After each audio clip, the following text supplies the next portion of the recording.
So first topic of the day is Asian development bank. तो Asian development bank की एक जो है कॉन्फ्रेंस हुई थी, उसमें इंडिया ने जो है पीएम गति शक्ति नेशनल मास्टर प्लान को जो है हाईलाइट किया।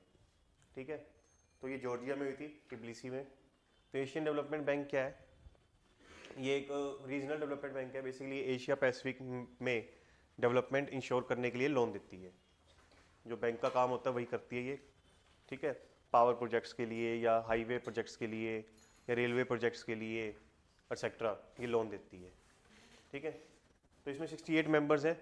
49 जो है एशिया पैसिफिक से ही है, like India, China, Japan, south Korea, Australia, New Zealand etcetera, और बाकी 19 आउटसाइड से भी हैं। तो वैसे तो नाम एशियन डेवलपमेंट बैंक है, बट इसके मेंबर्स जो हैं आउटसाइड फ्रॉम एशिया भी हैं, जैसे यूएसए है, कनाडा है, स्पेन है, पुर्तगाल है, स्वीडन है, डेनमार्क है, नीदरलैंड है एक्सेट्रा। तो ये सारी कंट्रीज़ जो हैं एशियन डेवलपमेंट बैंक की मेंबर्स हैं, क्योंकि सारी रिच कंट्रीज़ हैं, यूरोपियन कंट्रीज़ हैं, उन्हीं के पास पैसा है। ठीक है, तो वही यहाँ पे डिपॉजिट्स करेंगी और उन्हीं के पैसे को जो आगे फिर लैंड किया जाएगा to developing countries for infrastructure development. तो रिच कंट्रीज़ का, डेवलप्ड कंट्रीज़ का पार्टिसिपेशन करना मस्ट है। ठीक है, और ये किस तरीके से हेल्प करती है? लोन देती है जो कि एक बैंक देता है।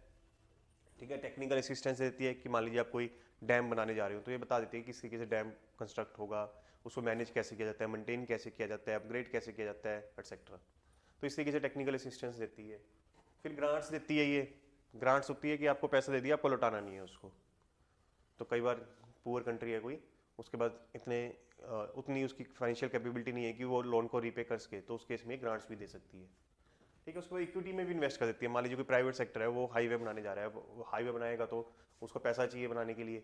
ठीक है, तो उसके शेयर्स खरीद लेगी, तो वहाँ से प्राइवेट सेक्टर का पैसा आ जाएगा, उससे जो है वो हाईवे कंस्ट्रक्ट कर देगी। और जो वो मान लीजिए इसने 20% जो है शेयर्स खरीद लिए, तो वो प्राइवेट सेक्टर ने हाईवे बनाया, वहाँ पे टोल चार्जेस लेगा, टोल चार्जेस से प्रॉफिट कमाएगा, उसमें से जो प्रॉफिट होगा 20% कहाँ जाएगा? एशियन डेवलपमेंट बैंक के पास, क्योंकि एशियन डेवलपमेंट बैंक ने कितने परसेंट शेयर खरीदे थे?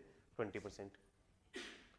ठीक है, तो वहां से जो है उसको अपनी इन्वेस्टमेंट पे रिटर्न मिलना स्टार्ट हो जाएगा एशियन डेवलपमेंट बैंक को। क्लियर है?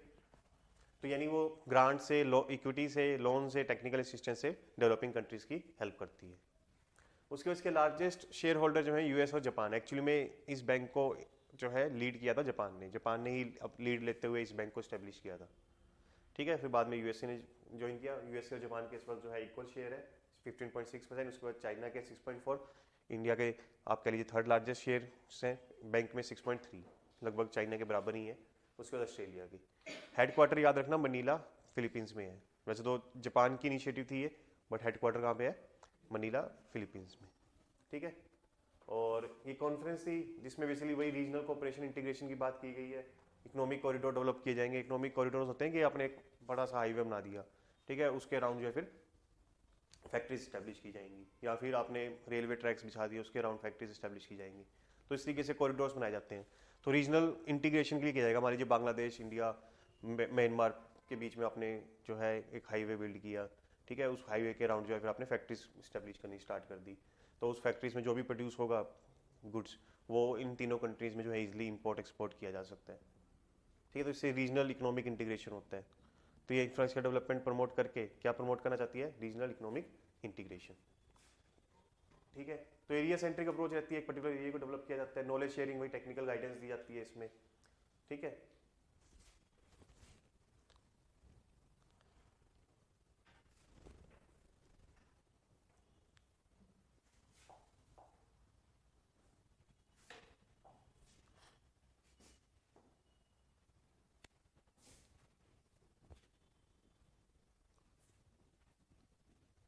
और यहाँ पर जो है हमने अपनी गति शक्ति national master plan for multi modal connectivity को हाईलाइट किया इस कॉन्फ्रेंस में।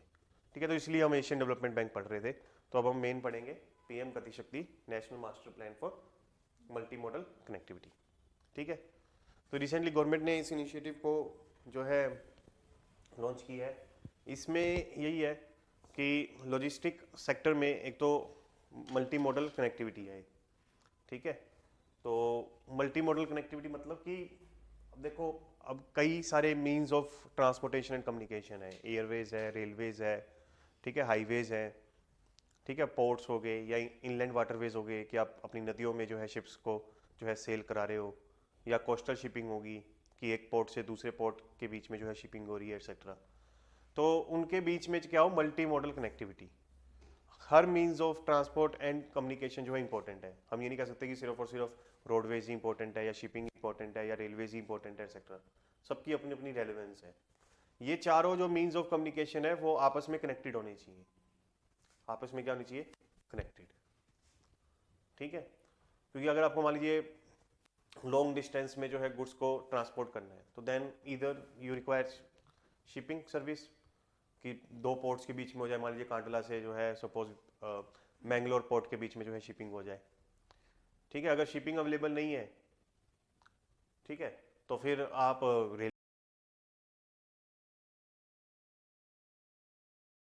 रेलवेज का इस्तेमाल करो, क्योंकि रेलवेज से जो है कॉस्ट ऑफ ट्रांसपोर्ट जो है काफ़ी कम आती है।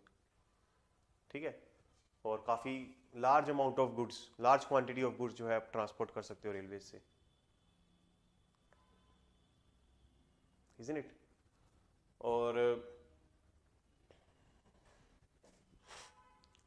अगर आपको जो है विद इन स्टेट जो है गुड्स को ट्रांसपोर्ट करना है तो then rail roadways are better than highways are the good option. ठीक है, आपको जो है छोटे शहरों तक या गांवों तक जो है आपको अपना माल पहुंचाना है तो आपको डिस्ट्रिक्ट रोड्स या अर्बन रोड्स या रूरल रोड्स की रिक्वायरमेंट पड़ेगी, इजंट इट। आपको जो है काफ़ी फास्ट जो है गुड्स को जो है एक प्लेस से दूसरी प्लेस पे पहुंचाना है तो देन यू रिक्वायर एयरवेज। तो मतलब चारों मीन्स ऑफ कम्युनिकेशन की जो है अपनी रेलेवेंस है। ठीक है, तो हम किसी को जो है ये नहीं कह सकते कि सिर्फ वाटरवेज से ही काम चल जाएगा हमारा, या रेलवे से ही काम चल जाएगा, या हाईवे से ही काम चल जाएगा एक्सेट्रा, ऐसा नहीं है। तो इनके बीच में क्या होनी चाहिए, मल्टी मॉडल कनेक्टिविटी। अब कनेक्टिविटी देखो यहाँ पे दो चीज़ें हैं। ठीक है, कनेक्टिविटी कैसे होगी कि एक कनेक्टिविटी इंश्योर की जाती है, वो किस तरीके से की जाती है, थ्रू कंटेनराइजेशन से। कंटेनराइजेशन से कैसे की जाती है कि कंटेनर बनाए जाते हैं। ठीक है, आपने शिप्स में देखे होगा ना, कंटेनर्स में माल आता है। ठीक है, तो मान लीजिए आपने सपोज विशाखापट्टनम पोर्ट से जो है कोलकाता या हल्दिया पोर्ट तक जो है शिपिंग के थ्रू जो है भेज दिया। ठीक है, फिर वहाँ से जो है आपने रिवर के थ्रू जो है बनारस तक जो है गुड्स को भेज दिया। तो अब क्या होगा कि मान लीजिए विशाखापट्टनम से जो है कलकत्ता पोर्ट तक गया माल। ठीक है, तो कंटेनर में मान लीजिए सपोज मोबाइल बैटरीज है। ठीक है, मोबाइल बैटरीज है। तो हल्दिया पोर्ट पे जो है ऐसा नहीं है कि उस कंटेनर से जो है मोबाइल बैटरीज बाहर निकाली जाएंगी, फिर उसको एक ट्रक में जो है लोड किया जाएगा, फिर उस ट्रक को जो है अनलोड किया जाएगा टू अनदर शिप, फिर अनदर शिप में उसको लोड किया जाएगा, फिर वो शिप जो है बनारस तक लेके जाएगी। ऐसा नहीं होगा। क्या किया जाएगा, क्रेन के थ्रू जो है उस कंटेनर को उठाया जाएगा और दूसरी शिप में रख दिया जाएगा, जो कि अब वो उसको लेके कहाँ जाएगी, बनारस। फिर बनारस जब पहुंच जाएगी तो आपको मान लीजिए आगे माल जो है दिल्ली तक पहुंचाना है। ठीक है, तो अब बनारस से दिल्ली कैसे माल आएगा, रेलवे से। तो अब अगेन ऐसा नहीं होगा कि उस कंटेनर से जो है मोबाइल बैटरीज को बाहर निकालेंगे, ठीक है, अनलोड करेंगे, फिर जो है उसको ट्रेन में लोड करेंगे एक्सेट्रा। नहीं, क्रेन से जो है उस कंटेनर को उठाएंगे, ट्रेन की जो वैगन जो व्हील्स होंगी उसके ऊपर कोई मालगाड़ी, जो मालगाड़ी होगी मतलब जो गुड्स ट्रेन होगी, उसके ऊपर जो है कोई वैगन नहीं होगा। ठीक है, वो कंटेनर ही उसका वैगन होगा। आपने कंटेनर उठाया, कंटेनर को उठा के कहाँ पे रख दिया, ट्रेन पे। समझ रहे हो, तो वो कंटेनर मालगाड़ी का क्या बन जाएगा, डब्बा बन जाएगा, मालगाड़ी का वैगन बन जाएगा वो। समझे। तो ये इंटरऑपरेबिलिटी होती है इन कंटेनर्स की। इनके साइज इस तरीके से बनाए जाते हैं कि उसको आप जो है रेलवेज पे भी फिक्स कर सकते हो, रेल पे भी फिक्स कर सकते हो। समझे, कंटेनर को उठाया आपने क्रेन से और सीधा कहाँ पे रख दिया, ट्रेन पे। तो ट्रेन जो है माल लेके आगे कहाँ पे आ जाएगी, दिल्ली आ जाएगी। दिल्ली से भी मान लीजिए आपको आगे जो है माल चंडीगढ़ तक पहुंचाना था। ठीक है, तो अब यहाँ से आप कैसे पहुंचाओगे, सपोज ट्रक से पहुंचाओगे माल। ठीक है, तो ट्रक के पीछे भी जो है जो वो बोगी होती है जिसमें जो बेसिकली माल को लोड किया जाता है, वो नहीं होगा। आप उसी ट्रेन से जो है क्रेन के थ्रू जो है कंटेनर को उठाओगे और कहाँ पे रख दोगे, ट्रक पे। तो ट्रक के पीछे वाला जो बोगी होती है ना, उसका काम करेगी वो। समझे, ट्रक पे सिर्फ टायर होंगे, टायर के पीछे सिर्फ टायर्स होंगे, टायर्स के ऊपर आपने वो वो कंटेनर रख दिया, तो उस कंटेनर को लेके ट्रक चल पड़ेगा चंडीगढ़ की तरफ। ठीक है, तो इस तरीके से आप मल्टी मॉडल कनेक्टिविटी स्टैब्लिश करते हो। समझे? एक तो हो गया तरीका कंटेनराइजेशन से। दूसरा जो है मेथड आप क्या अडॉप्ट करते हो कि अब ये तीनों चीजें आपस में लिंक में होनी चाहिए ना, कि आपने जो है इनलैंड वाटरवेज के थ्रू, गंगा रिवर के थ्रू जो है कलकत्ता से जो है बनारस तक जो है शिपिंग इंश्योर कर दिया। अब आके आपको माल दिल्ली तक पहुंचाना है, तो दिल्ली से बनारस रेलवे सर्विस भी तो होनी चाहिए, होनी चाहिए ना। अगर रेलवे सर्विस नहीं होगी तो फिर आप बनारस से दिल्ली कैसे माल पहुंचाओगे? आपको बनारस से दिल्ली माल ले आए, आप दिल्ली से आगे आपको चंडीगढ़ तक माल लेके जाना था। अब चंडीगढ़ तक जो है हाईवेज भी तो होने चाहिए, अगर हाईवेज नहीं होंगे तो फिर आप माल कैसे पहुंचाओगे दिल्ली से, है ना? तो ये भी तो इंश्योर करना पड़ेगा ना कि रेलवेज, हाईवेज, पोर्टवेज, है ना, एयरवेज एक्सेट्रा आपस में क्या हो, इंटरकनेक्टेड हो, ताकि माल एक जगह से दूसरी जगह पहुंचाने में टाइम ना लगे, कोई इनकन्वीनियंस ना आए, हाई कॉस्ट ना आए। अभी जो ये कॉस्ट ऑफ ट्रांसपोर्टेशन इंडिया में काफी हाई है, 15% तक है, चाइना में सिर्फ 5-6% है। अगर आप इस कॉस्ट को कम कर देते तो 10% आपका प्रॉफिट बढ़ जाएगा। 10% आप सस्ता माल बेच सकते हो, सस्ता माल बेच सकते हो तो मतलब लो प्राइस पे, 10% लो प्राइस पे आप माल बेच सकते हो, तो इसका मतलब मार्केट में आपका ही माल बिकेगा, आपका बिकेगा तो you will earn profits, isn't it? तो इस लॉजिस्टिक कॉस्ट को जो है कम करने की जरूरत है, इसलिए गवर्नमेंट ने जो ये प्रोग्राम चलाया है। आपको समझ आई गतिशक्ति प्लान क्या अचीव करना चाहती है? Multi modal connectivity in transport sector, समझे? तो इसमें मल्टी मॉडल इंफ्रास्ट्रक्चर कनेक्टिविटी होगी, लॉजिस्टिक एफिशिएंसी बढ़ेगी, ठीक है, कॉस्ट भी कम होगी, और इसमें whole of the government approach follow की जाएगी। Whole of the government approach मतलब कि पूरी की पूरी सरकार जो है स्कीम को इंप्लीमेंट कर रही होगी। जितने भी गवर्नमेंट की मिनिस्ट्रीज, डिपार्टमेंट्स हैं जो इंफ्रास्ट्रक्चर डेवलपमेंट में इंगेज्ड हैं, वो सब के सब जो है इस प्लान को इंप्लीमेंट कर रही होगी। ठीक है, ठीक है। तो 110 लाख करोड़ का जो है प्रोग्राम होने वाला है। इसमें तो एक तो ये इंश्योर किया जाएगा कि मान लीजिए आप जो है सपोज बनारस में जो है एक इनलैंड पोर्ट टर्मिनल जो है डेवलप कर रहे हो, ताकि वहाँ पे शिप्स जो है स्टेशन हो उसके, वहाँ पे जो है कंटेनर्स को जो है लोड अनलोड एक्सेट्रा किया जा सके। ठीक है, तो जैसे ही मान लीजिए पता लगा आपको कि भाई वहाँ पे ministry of ports and inland shipping etcetera जो है बनारस में एक पोर्ट टर्मिनल जो है बिल्ड करने वाली है, तो मिनिस्ट्री ऑफ रेलवे क्या करेगी? जैसे उसको ये खबर मिलेगी तो वो इंश्योर करेगी कि उस पोर्ट तक जो है रेलवे भी पहुंच जाए। मिनिस्ट्री ऑफ हाईवेज क्या करेगी? वो मेक श्योर करेगी कि वहां से जो है रोडवेज कनेक्टिविटी भी हो जाए एक्सेट्रा। ठीक है, तो ये सारी मिनिस्ट्री जो है आपस में जो है कोऑर्डिनेट करेंगी, ताकि इंफ्रास्ट्रक्चर डेवलपमेंट में क्या उसके इंटरकनेक्टिविटी हो उसके। आई समझ यहाँ पे, यहाँ तक? दूसरा जो है यहाँ पे whole of government approach follow की जा रही है, और इसमें जो है टेक्नोलॉजी का इस्तेमाल किया जाएगा, ज्योग्राफिक इंफॉर्मेशन सिस्टम। ठीक है, मतलब कि आप कह लीजिए जीआईएस, मतलब कि सैटेलाइट्स के थ्रू इमेजेस ली जाएंगी, उसको एक पोर्टल पे, एक वेबसाइट पे अपलोड किया जाएगा, उसका एक्सेस जो है सभी मिनिस्ट्रीज को होगा। ठीक है, मान लीजिए मिनिस्ट्री ऑफ हाईवेज, ठीक है, वो एक नेशनल हाईवे बिल्ड कर रही है, ठीक है, तो वो जो है उसका मैप डाल देगी पोर्टल पे कि हाँ जी मैं इस लोकेशन पे जो है ये हाईवे बिल्ड करने जा रही हूँ। ठीक है, उसकी जो भी प्रोग्रेस होगी, किस स्टेज पे है, उसको भी डालती रहेगी कि अभी मैंने लैंड एक्वायर कर ली है, मैंने लैंड खोद दी है, यहाँ पे जो है मैंने अभी मिट्टी डाल दी है, उसके ऊपर बजरी वगैरह भी डाल दी है एक्सेट्रा। जो भी प्रोग्रेस हो रही है उस हाईवे कंस्ट्रक्शन में, उसको रेगुलरली अपडेट करती रहेगी। उसका एक्सेस जो है अब रेलवे मिनिस्ट्री के पास भी है। ठीक है, ministry of information and communication technology के पास भी है, मिनिस्ट्री ऑफ टेलीकम्युनिकेशन के पास भी है, मिनिस्ट्री ऑफ पावर के पास भी है एक्सेट्रा। सबके पास ये एक्सेस है, उसने सैटेलाइट बेस्ड इमेजेस जो है सबके पास अवेलेबल है। ठीक है, तो अब आप मिनिस्ट्री ऑफ सपोज पावर में हो, तो आपको पता लग गया कि वहां पे जो है हाईवे बिल्ड किया जा रहा है, तो आप क्या मेक श्योर करोगे कि भैया बिजली की जो तारे हैं अभी अभी डाल देते हैं वहां पे जो है हाईवे कंस्ट्रक्ट हो रहा है, वरना बाद में पहले हाईवे कंस्ट्रक्ट हो जाएगा, फिर बाद में उसको खोदोगे, फिर दोबारा डालोगे। Isn't it? आपके पास जो है इंफॉर्मेशन पहुंच गई है, आप सपोज जो है अब ministry of information communication technology में हो, तो आप कहोगे कि यार मिनिस्ट्री ऑफ हाईवे ने खड्डा तो खोद दिया सड़क बनाने के लिए, ठीक है, जमीन की खुदाई तो कर ही दी है, तो हम क्या करते हैं कि ऑप्टिकल फाइबर लेन भी डाल देते हैं साथ के साथ।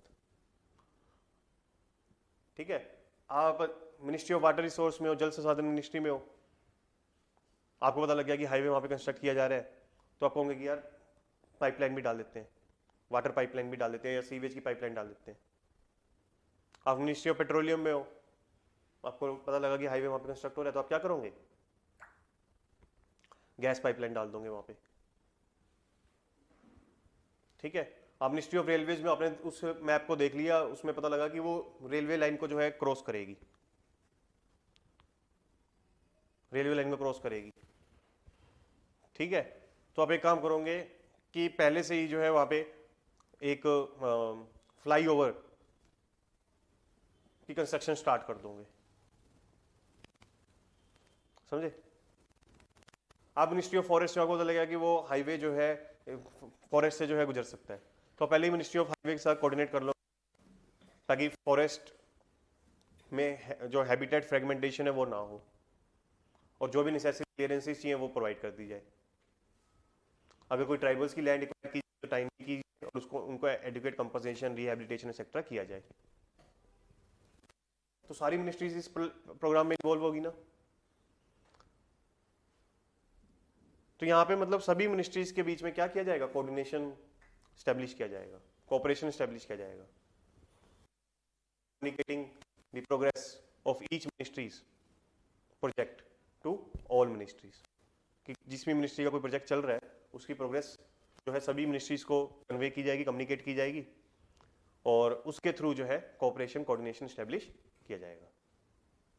क्लियर है? समझ आई गति शक्ति प्लान किस तरीके से काम करेगा, कि जो भी मिनिस्ट्री अपना इंफ्रास्ट्रक्चर प्रोजेक्ट जो है इनिशिएट कर रही है या एग्जीक्यूट कर रही है, उसकी इन्फॉर्मेशन जो है रेगुलरली अपडेट करती रहेगी, उसकी सैटेलाइट बेस्ड इमेजेस जो है अपलोड करती रहेगी, फिर बाकी मिनिस्ट्री जो है उसको रीड करती रहेंगी, एग्जामिन करती रहेंगी, और नेसेसरली जो है जो भी रिक्वायर्ड है फॉर कोऑपरेशन एक्सेट्रा इंश्योर करेंगी। ठीक है, जो भी नेसेसरी कोऑपरेशन रिक्वायर्ड है वो इंश्योर करेंगी। ठीक है, इस तरीके से कोऑर्डिनेशन जो है सभी मिनिस्ट्रीज के बीच में इंश्योर किया जाएगा, तभी ये क्या है, होल ऑफ गवर्नमेंट अप्रोच। ठीक है, इसमें ये नहीं है कि 110 लाख करोड़ पे जो है बांटे गए हैं, रेलवे मिनिस्ट्री को इतना पैसे दिया, हाईवे मिनिस्ट्री को इतना पैसे दिया, इसमें ये नहीं है। इसमें ये कि 110 लाख करोड़ के इंफ्रास्ट्रक्चर प्रोजेक्ट जो है आने वाले 5 सालों में सपोज जो है कैरी ऑन किए जाएंगे, एग्जीक्यूट किए जाएंगे, उसको एग्जीक्यूट करते वक्त जो है सभी मिनिस्ट्रीज के बीच में क्या हो, कोऑर्डिनेशन हो, कोऑपरेशन हो। दैट इज व्हाट गति शक्ति प्लान एम्स टू अचीव।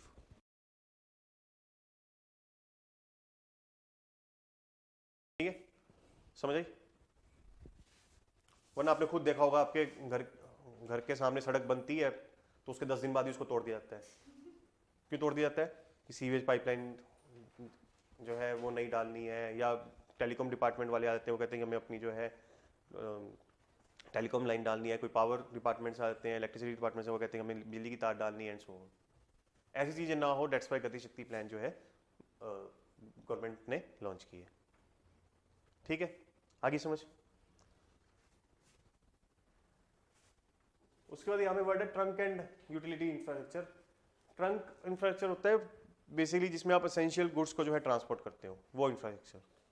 ठीक है, तो वो वाटर हो सकता है, ठीक है, या गैस पाइपलाइन हो सकती हैं, या रेलवेज, हाईवे, सब उसी में आ जाता है। ठीक है, land use, existing structure, quality, habitation, tourist site, forest sensitive area, सबकी इन्फॉर्मेशन जो है पोर्टल पे अपलोड की जाएगी। तो इसमें जो है हम रीजनल कनेक्टिविटी भी इंश्योर कर रहे हैं, India Indo Nepal Haldia access control corridor बना रहे हैं इस तरीके से, ताकि रेलवेज, हाईवे सेक्टर कनेक्टिविटी हो इंडिया और नेपाल के बीच में, तो इकोनॉमिक कॉरिडोर जो है अपने आप डेवलप हो जाएगा।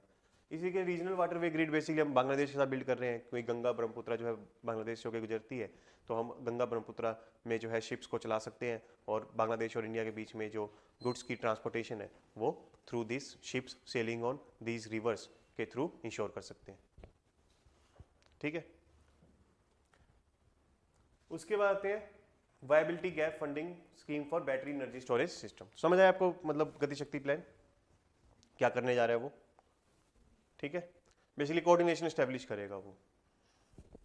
ठीक है, उसके बाद है viability gap funding scheme for battery energy storage system. तो गवर्नमेंट ने रिसेंटली एक स्कीम जो है अप्रूव की है for battery energy storage system, that is named as viability gap funding.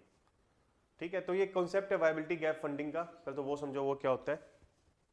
Viability gap funding क्या होता है कि अब वायबल मतलब क्या होता है viable, what do you understand by the term viable?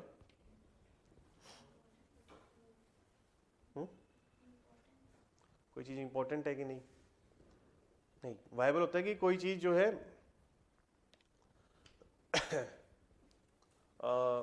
Profitable है क्या नहीं। इकोनॉमिक्स में हम देखते हैं कि कोई चीज जो है प्रॉफिटेबल है क्या नहीं। ठीक है, ये viable mean something which is possible और not. Such thing is not viable मतलब such thing is not possible. General meaning तो इसका यही निकलता है। ठीक है, लेकिन इकोनॉमिक्स में या बिजनेस में देखा जाता है कि वो आइडिया जो है कमर्शियली वायबल है कि नहीं, मतलब कि उसको अगर हम इम्प्लीमेंट करते हैं, ठीक है, तो उससे क्या सेल्स होंगी, क्या उससे प्रॉफिट्स आएंगे, क्या उससे जो है कुछ इनकम या वेल्थ जनरेट होगी क्या नहीं होगी। तो ये टर्म जो है वहाँ से बेसिकली हम रिलेट करते हैं वायबल। तो ये प्राइवेट सेक्टर कोई पैसा लगा रहा है, मान लीजिए वो चाहेगा कि उस पर उसको कुछ रिटर्न मिले, कुछ प्रॉफिट्स मिले, है ना। वो ऐसी तो नहीं आएगा, खैरात में तो कुछ देने नहीं आएगा ना, वो चैरिटी करने तो नहीं आ रहा, तो कुछ प्रॉफिट्स या कुछ रिटर्न जो है अर्न करना चाहता है, तभी वो आ रहा है।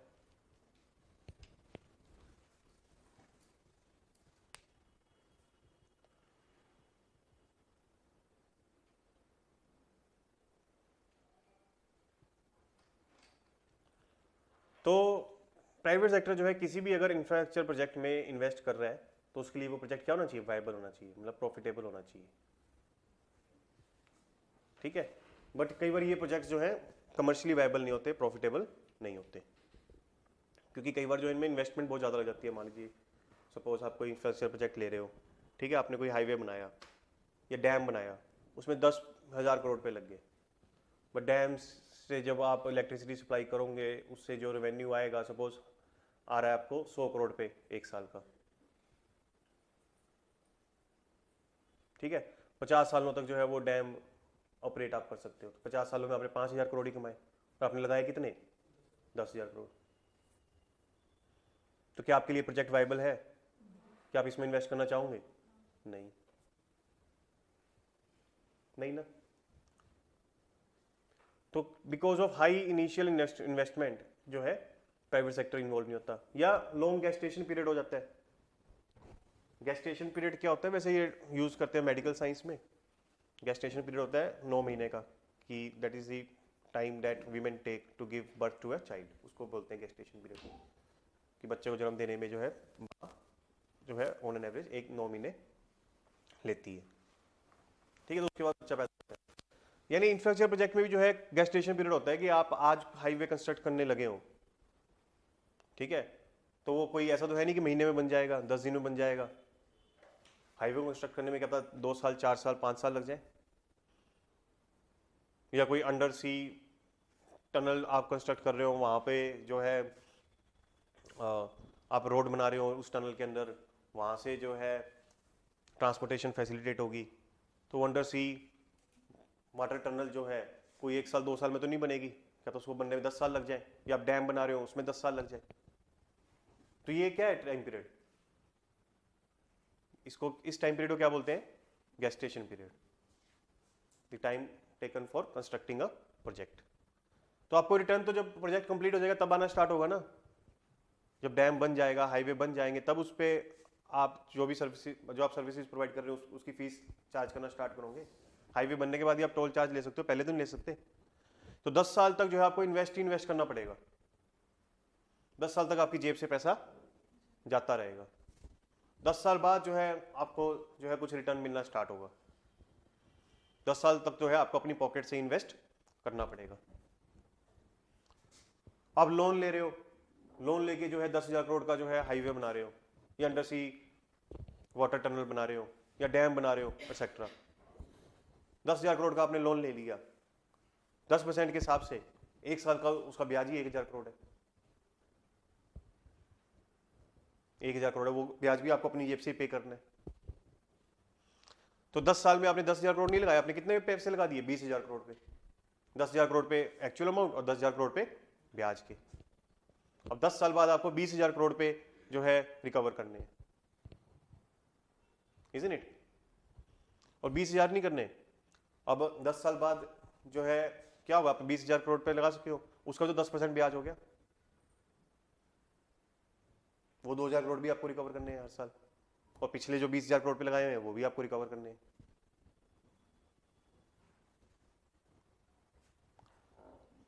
है ना? तो लगभग आपको 4-5 हजार करोड़ पे हर साल जो है रिकवर करने होंगे। लेकिन अगर वो प्रोजेक्ट जो है आपको सपोज 2,000 करोड़ पे ही रिटर्न में दे रहा है 10 साल बाद, तो क्या उस प्रोजेक्ट में आप इन्वेस्ट करोगे? नहीं। तो because of such long gestation period भी प्राइवेट सेक्टर जो है हेजिटेंट हो जाता है to invest in these big ticket infrastructure projects. नहीं समझ? तो चाहे तो हाई इनिशियल इन्वेस्टमेंट हो सकती है या फिर लॉन्ग गेस्टेशन पीरियड हो सकता है, जिसकी वजह से प्राइवेट सेक्टर पे इन्वेस्ट नहीं करता, कि उसको ये सब क्या लगता है, घाटे का सौदा लगता है। ये लो रेवेन्यू पोटेंशियल की बाद में रिटर्न बहुत कम आएगा। आपने 10,000 करोड़ पे लगा भी दिए, पता लगा कि उस हाईवे प्रोजेक्ट से जो आपको सिर्फ 500 करोड़ पे ही साल का जो है रिटर्न आ रहा है, तो रिटर्न बहुत कम है, तो इसलिए आप इन्वेस्ट नहीं करोगे। लो रेवेन्यू पोटेंशियल, ठीक है। तो फिर इसी के लिए गवर्नमेंट क्या करती है, वाइबिलिटी गैप फंडिंग देती है।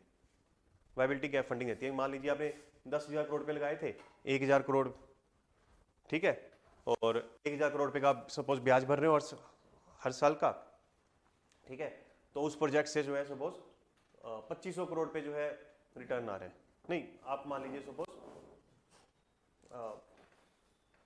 1,500 करोड़ पे जो है रिटर्न आ रहा है हर साल, ठीक है। अब आपने जो है 10,000 करोड़ पे लगाए थे, उसका 10% ब्याज आप हर साल भर रहे हो, ठीक है, 1,000 करोड़ पे। तो पहले तो आप ये रिकवर करोगे, फिर बाद में बचा 500 करोड़, ठीक है, समझे? आपको गवर्नमेंट ने कहा है कि 20 साल तक आप टोल जो है ले सकते हो उस प्रोजेक्ट से। तो 20 सालों में जो है 500 करोड़ को 20 से अगर मल्टीप्लाई करेंगे तो आप कितना पैसा रिकवर कर पाओगे? 10,000 करोड़। लेकिन आप पहले 10 साल में जो है 10% के हिसाब से 10,000 करोड़ पे ब्याज के भी दे चुके हो, तो आपकी जो प्रिंसिपल अमाउंट आपने इन्वेस्ट की सिर्फ वही रिकवर हुई, ब्याज तो रिकवर हुआ ही नहीं, और ना ही कुछ प्रॉफिट मिला, ना ही कोई प्रॉफिट मिला। तो गवर्नमेंट क्या करेगी कि आपको 1,500 करोड़ पे रिटर्न मिल रहा है हर साल टोल चार्जेस से, ठीक है, गवर्नमेंट बोल देगी कि 1,000 करोड़ पे तुम्हें जो है हर साल मैं और एक्स्ट्रा दे दूंगी। अब तो आपका टोटल रिटर्न कितना हो जाएगा? 2,500 करोड़। 1,000 करोड़ पे का आप इंटरेस्ट माइनस कर लो, 1,500 करोड़ पे बचे हर साल के। 20 साल तक आप 1,500 करोड़ पे आपको ऐसे मिलेंगे, कितने हो गए? 30,000 करोड़। आपके पहले 10 साल में टोटल कितना लगा था? 20,000 करोड़। अब आपको 10,000 करोड़ का प्रॉफिट हो जाएगा। अब जो है आप इस प्रोजेक्ट में इन्वेस्ट करना चाहोगे, क्या आपको लगता है कि अगले 20-30 सालों में आप कितना पैसा कमा लोगे? 10,000 करोड़। तो इसी को क्या बोलते हैं? Viability gap funding. कि जो मतलब उस प्रोजेक्ट में लॉस होगा उसको कंपनसेशन किसने कर दिया? गवर्नमेंट ने, ताकि वो प्रोजेक्ट क्या हो जाए? प्रॉफिटेबल हो जाए, वायबल हो जाए, आपके लिए अट्रैक्टिव हो जाए टू इन्वेस्ट, ठीक है। इसी को बोलते हैं वायबिलिटी गैप फंडिंग। क्लियर है? समझे? तो इस स्कीम में गवर्नमेंट क्या करने वाली है? वायबिलिटी गैप फंडिंग जो है प्रोवाइड करने वाली है। तो इसमें 40% कैपिटल कॉस्ट तक जो है गवर्नमेंट वायबिलिटी गैप फंडिंग देगी। कैपिटल मतलब आपने कितना पैसा लगाया उस प्रोजेक्ट में, 10,000 करोड़ पे लगाया तो उसका 40% यानी 4,000 करोड़ तक गवर्नमेंट क्या देगी? वायबिलिटी गैप फंडिंग, ठीक है। और किस लिए देगी? ताकि बैटरी स्टोरेज सिस्टम जो है देश में स्टैब्लिश कर सको, क्योंकि हम विंड एनर्जी से या सोलर एनर्जी से इलेक्ट्रिसिटी प्रोड्यूस कर रहे हैं, उसको स्टोर भी तो करना पड़ेगा। तो वो स्टोरेज सिस्टम जो आप स्टैब्लिश कर सको, इसलिए जो है गवर्नमेंट आपको वायबिलिटी गैप फंडिंग देगी। क्योंकि विंड एनर्जी और सोलर एनर्जी से जो है 24/7 इलेक्ट्रिसिटी प्रोड्यूस नहीं होती, कुछ सीजन्स में या कुछ particular time of the day में जो है ज़्यादा इलेक्ट्रिसिटी प्रोड्यूस होती है, तो वो इलेक्ट्रिसिटी हमें स्टोर करनी पड़ेगी और उसको जो है फिर हम लेटर ऑन सप्लाई करेंगे टू द कंज्यूमर्स, ताकि 24/7 इलेक्ट्रिसिटी उनको इंश्योर हो सके। तो उसके लिए स्टोरेज सिस्टम जो एस्टैब्लिश करने की जरूरत है, वही लिथियम बैटरी बेस्ड जो है स्टोरेज सिस्टम एस्टैब्लिश किए जाएंगे। तो वो अगर कोई जो है प्रोजेक्ट लगाता है तो उसको गवर्नमेंट कितने परसेंट वायबिलिटी गैप फंडिंग देगी? 40%, ठीक है। और इसमें कह रहे हैं कि जो भी आप इलेक्ट्रिसिटी स्टोर करोगे उसकी 85% जो है आपको डिस्ट्रीब्यूशन कंपनी को बेचनी होगी, ठीक है, ताकि वो डिस्ट्रीब्यूशन कंपनी आगे आपको वो इलेक्ट्रिसिटी बेच सके, ठीक है। तो इससे रिन्यूएबल एनर्जी इंटीग्रेशन होगा ग्रिड में, ट्रांसमिशन नेटवर्क में वेस्टेज कम होगी और कंज्यूमर्स को जो है रिन्यूएबल एनर्जी से जो है इलेक्ट्रिसिटी जो है प्रोवाइड की जाएगी, रिन्यूएबल सोर्स से जो है इलेक्ट्रिसिटी प्रोवाइड की जाएगी, that too in reliable manner. ठीक है,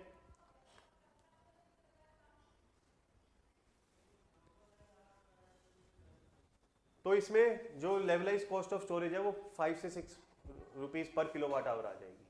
अभी कोल से जब हम इलेक्ट्रिसिटी प्रोड्यूस करते हैं तो वो लगभग 8 रुपये पड़ती है। रिन्यूएबल एनर्जी से हम जो है अगर इलेक्ट्रिसिटी प्रोड्यूस करेंगे, ठीक है, तो वो 5 से 6 रुपये तक आ जाएगी। तो रिन्यूएबल एनर्जी सस्ती हो जाएगी as compare to coal based energy.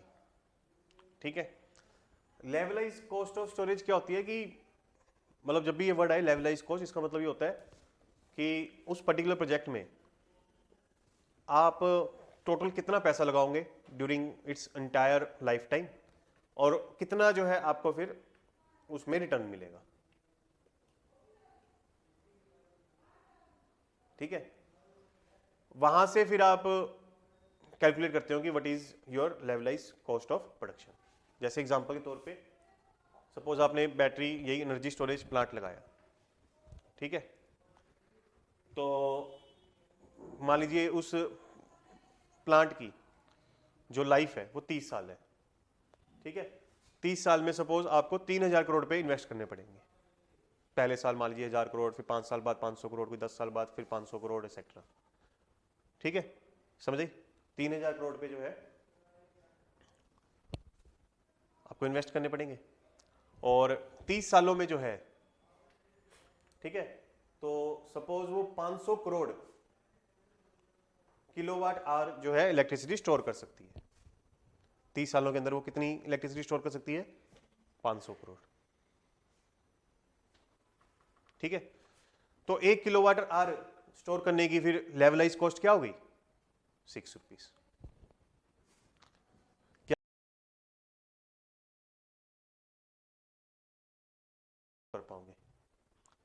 फिर वहां से आपकी जो है पर kilowatt hour unit of cost of storage आ जाएगी। ठीक है, तो यानी ये आपकी एवरेज कॉस्ट रहेगी ऑफ स्टोरेज ऑफ इलेक्ट्रिसिटी। तो आगे आपको जो है स्टोरेज चार्जेस लेने हैं, तो आप कितना लोगे? कम से कम 6 रुपये तो आपकी कॉस्ट आ ही रही है, तो कम से कम 8 रुपये 9 रुपये तो लोगे। इस पे आगे 2-3 रुपये कुछ तो कमाओगे ना। तो यहां से आपको जो है लेवलाइज कॉस्ट पता लग जाती है, एवरेज कॉस्ट पता लग जाती है कि आपकी स्टोरेज की क्या आएगी। फिर उसके ऊपर जो है आप अपना मार्जिन ऐड करके जो है इलेक्ट्रिसिटी को स्वे कर सकते हो। ठीक है, समझे?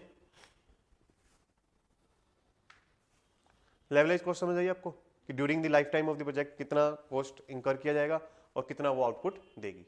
ठीक है, फिर उसको आप जो है डिवाइड कर दो तो वहां से आपके पास लेवलाइज कॉस्ट आ जाती है, average unit of average cost of unit of output जो है आ जाती है। ठीक है, क्लियर है?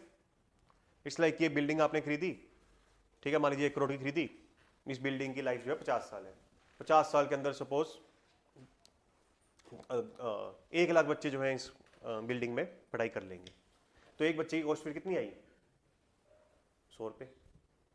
1 करोड़ रुपये आपने बिल्डिंग में लगाए, ठीक है, और 1 लाख बच्चे जो अगले 50 सालों में सपोज इस बिल्डिंग में पढ़ाई कर लेंगे, ये एस्टिमेट है। तो एक बच्चे की कॉस्ट कितनी आई? बिल्डिंग कॉस्ट कितनी आई? 100 रुपये। यानी एक बच्चे की बिल्डिंग कॉस्ट क्या आई? 100 रुपये। ठीक है, तो इस तरीके से आप कैलकुलेट करते हो फिर, तो वो कॉस्ट ऐड की जाएगी आपकी फीस में। That cost will be recover from your fees. समझ आई? तो ये बिजनेस वो है, रेशियोज है जिसके थ्रू आप बेसिकली कॉस्ट डिटरमिन करते हो, फिर उसके बाद प्राइस डिटरमिन करते हो एक्सेट्रा। ठीक है, तो वायबिलिटी गैप फंडिंग के बारे में आपसे पूछा जा सकता है प्रीलिम्स में कि वायबिलिटी गैप फंडिंग क्या होती है। लेवलाइज कॉस्ट के बारे में पूछना चाहे तो वो पूछ सकती है, बाकी स्कीम के बारे में पूछ सकती है। ठीक है, अगर मेंस में कोई सवाल आता है रिन्यूएबल एनर्जी सेक्टर पे तो वहाँ पे आप स्कीम के बारे में मेंशन करोगे। उसके बाद new payment options by NPCI. तो National Payment Corporation of India ने जो है यूपीआई के अंदर ही जो है कुछ नई फैसिलिटीज ऐड की हैं। ठीक है, तो उसके बारे में पढ़ लेते हैं। तो यहाँ से भी क्वेश्चन बन सकता है कि पहले तो यूपीआई में अब आपको क्रेडिट भी मिल सकता है। ठीक है, अगर आजकल जो है क्रेडिट कार्ड भी लिंक हो जाते हैं यूपीआई से। ठीक है, और जो भी यूपीआई फैसिलिटीज आपको प्रोवाइड कर रही हैं तो आपको इंस्टेंट लोन वो ऑफर कर सकती हैं, या पोस्ट पेड सर्विस आजकल ऑफर कर रही है कि अभी आप जो है बेसिकली पेटीएम सेक्टर, जैसे Paytm post paid service offer कर रही है, उसमें यही है कि आपके अकाउंट में पैसे नहीं है तब भी आप जो है पेमेंट कर सकते हो, और महीने के एंड में जो है आपको पेटीएम को जो है ब्याज समेत वो पैसे लौटाने होंगे। ठीक है, तो ये क्रेडिट सर्विस ऑफर कर सकती हैं। उसके बाद यूपीआई लाइट एक्स, इसमें क्या है कि अगर आप ऑफलाइन भी हो, यूपीआई तो आप सभी यूज कर रहे होंगे, पता होगा आपको, है ना। तो अगर आप ऑफलाइन भी हो तब भी जो है आप ट्रांजैक्शन कर सकते हो यूपीआई लाइट एक्स में। ठीक है, तो वो कैसे होगा? सपोज आप हिमाचल के किसी दूर दराज के गांव में हो, वहां पे घूमने गए हुए हो, ठीक है, वहां पे इंटरनेट नहीं आ रहा, तो वहां पे जो है आप पे करना चाहते हो। आजकल जो है कैश रखते भी नहीं है लोग, क्योंकि हर जगह क्या चल जाता है, यूपीआई चल जाता है। ठीक है, अब आपके पास कैश नहीं है, भूख आपको भयंकर लगी हुई है, और वहाँ पे मैगी बन रही है, मैगी वो 100 की देर आप कह रहे कि 200 रुपये ले ले भाई, मुझे मैगी खिला दे, मैं तो भूखा हुआ, तो है ना। और लेकिन वो कह रहे हैं कि आपने फिर मैगी खाने से पहले एक बात पूछते हो आप, क्या, कि भैया यूपीआई हो जाएगा ना, पेटीएम हो जाएगा? वो बोला हाँ हो जाएगा। ठीक है, आपने मैगी खा ली और पता लगा कि अब आप पेटीएम करने जा रहे हो, लेकिन इंटरनेट नहीं है। ठीक है, इंटरनेट नहीं है, तो आप उसको क्या बोलोगे? भैया फिर ले लेना। फिर क्या मतलब हुआ, तुम आओ ना आओ कभी दोबारा यहाँ पे। ठीक है, पैसे तो अभी करने पड़ेंगे।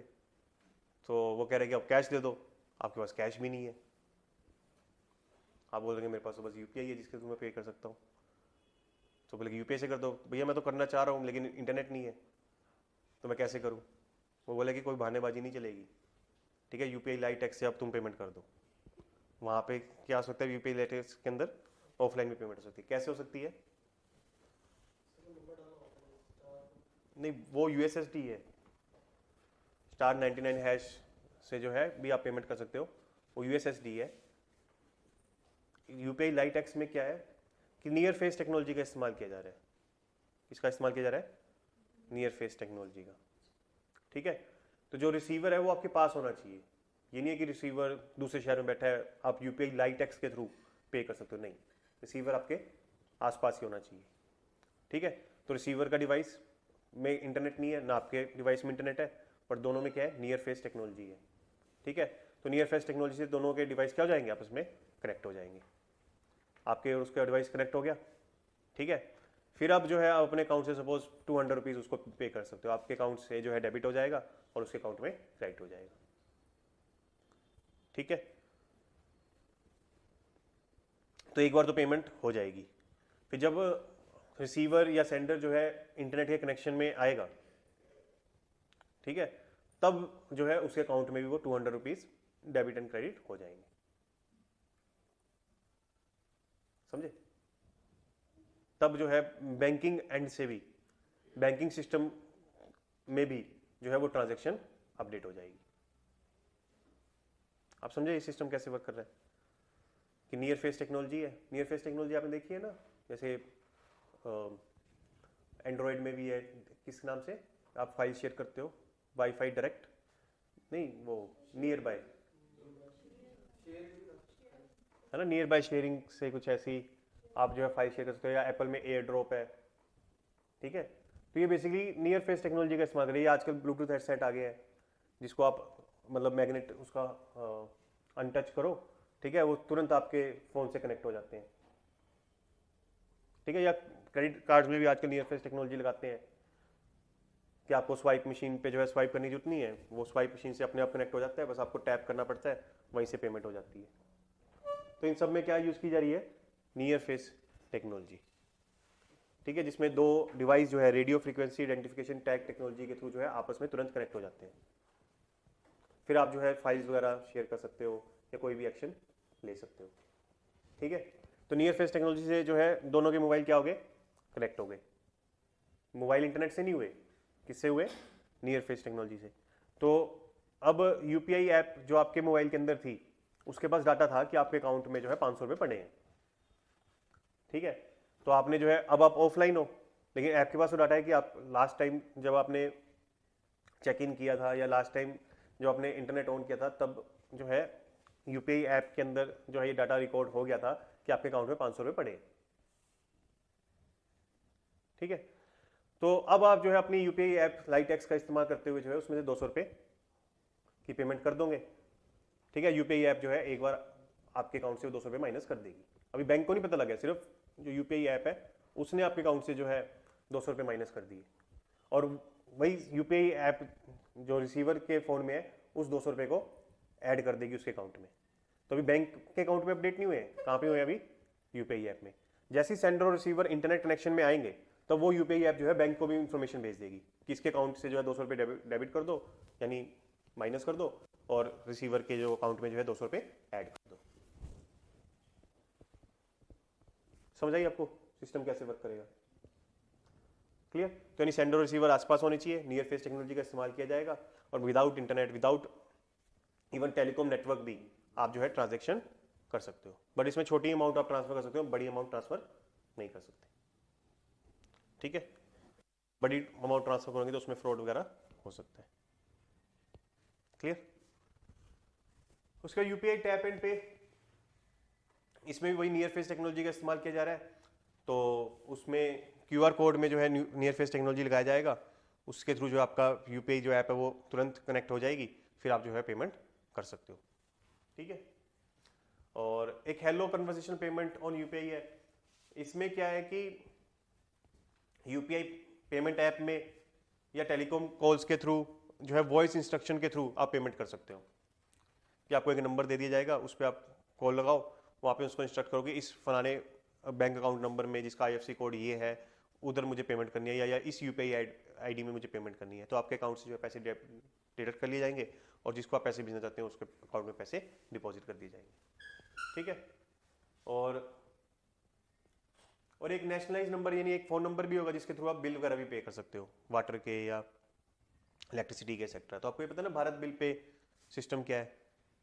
Bharat bill pay system BBPS, जो आजकल आप यूपीआई ऐप्स में पेमेंट कर पाते हो ना, वाटर बिल की या इलेक्ट्रिसिटी बिल की या वाईफाई की या टेलीकॉम बिल की एक्सेट्रा, वो पॉसिबल किस चीज़ की वजह से हो पाया? भारत बिल पे सिस्टम की वजह से। ठीक है, तो उसको जो है अब आप एक फ़ोन नंबर के थ्रू भी पे कर सकते हो, कि फ़ोन नंबर पे डायल अप करो, ठीक है, उसमें अपनी जो है आईडी को वेरीफाई करो। ठीक है, उसके बाद जो है आप बोल सकते हो कि भैया मुझे दिल्ली जल बोर्ड का जो है बिल पे करना है। ठीक है, तो उसमें फिर आप अपना वो कंज्यूमर आईडी वगैरह डाल दो, बिल की अमाउंट आ जाएगी। फिर आप वॉइस इंस्ट्रक्शन के थ्रू जो है कह सकते हो कि मेरे अकाउंट से जो है मान लीजिए 500 रुपीज़ डिडक्ट कर लिए जाए और मेरा बिल भर दिया जाए, मेरा वाटर बिल भर दिया जाए। ठीक है, तो यानी जो लोग जो है मतलब टेक्नोलॉजी को यूज़ नहीं कर पाते, स्मार्टफोन को यूज़ नहीं कर पाते, वो अब जो है वॉइस कॉल के थ्रू जो है फाइनेंशियल ट्रांजैक्शन कर सकते हैं। ठीक है, that is the purpose. Clear है? समझ आई? तो एक ग्लोबल फिनटेक काउंसिल, एक ग्लोबल फिनटेक फेस्टिवल होता है जिसको national Payment Corporation of India, payment council of India, fintech convergence council sector ने मिलकर जो है कंडक्ट किया था। ठीक है, उसमें ये डिस्कस किया गया था कि कैसे फिनटेक सेक्टर को जो है प्रमोट किया जाए। फिनटेक सेक्टर मतलब फाइनेंशियल टेक्नोलॉजी सेक्टर। ये फाइनेंशियल ट्रांजेक्शन जो है, ठीक है, यही बैंकिंग की ट्रांजेक्शन, इंश्योरेंस की ट्रांजेक्शन सेक्टर कैसे टेक्नोलॉजी के थ्रू फैसिलिटेट की जा सके, that is basically the fintech, the application of technology for facilitating financial transactions.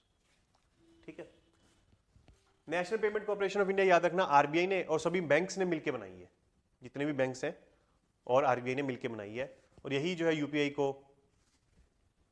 Manage कर रही है। एनपीसीआई ने यूपीआई को लॉन्च किया है, रुपे कार्ड को लॉन्च किया है, तो एनपीसीआई जो है यूपीआई और रुपे कार्ड चला रही है, याद रखना आपको। ठीक है, और एनपीसीआई को बनाया किसने है? आरबीआई और बाकी सभी बैंक्स ने मिलकर, जो बैंक्स के एसोसिएशन है और आरबीआई दोनों ने मिलकर बनाया। ठीक है, क्लियर है? समझ आया आपको? ये समझ आया न्यू पेमेंट ऑप्शंस क्या है? देखो इस पे क्वेश्चन आ सकता है, जब कोई कॉन्सेप्ट नया होता है ना तभी यूपीएससी पूछती है, तो अभी ये कॉन्सेप्ट नहीं है कि किस तरीके से जो है पेमेंट ट्रांजैक्शन फैसिलिटेट होंगी। ठीक है, बाय दिस न्यू मेथड्स, तो इसीलिए पॉसिबिलिटी है कि क्वेश्चन आ जाए आपका। ठीक है, यूपीआई पे भी क्वेश्चन आ चुका है, जैसे यूपीएससी प्रीलिम्स में वो तब आया था जब यूपीआई जो है कॉन्सेप्ट प्रेवलेंट नहीं हुआ था इन दी मासेस, तब सिर्फ अखबारों में सुनते थे कि ऐसा जो है कॉन्सेप्ट आने वाला है जिसमें आप जो है एक अकाउंट से दूसरे अकाउंट में पैसे ट्रांसफर कर पाओगे विदाउट नोइंग दी बैंक अकाउंट नंबर, सिर्फ उसकी आईडी पता होगी या फ़ोन नंबर पता होगा, वहीं से आप पैसे ट्रांसफ़र कर लोगे। तो ऐसा सुनते थे, तब आया था क्वेश्चन। ठीक है, जब यूपीआई लॉन्च हो गया, लोगों ने यूपीआई को इस्तेमाल करना स्टार्ट कर दिया सेक्टर, तब नहीं यूपीएससी क्वेश्चन पूछती, तब पूछती है जब वो चर्चा में होती है, तब कॉन्सेप्ट जो है एज एन आइडिया जो है सर्कुलेट हो रहा होता है।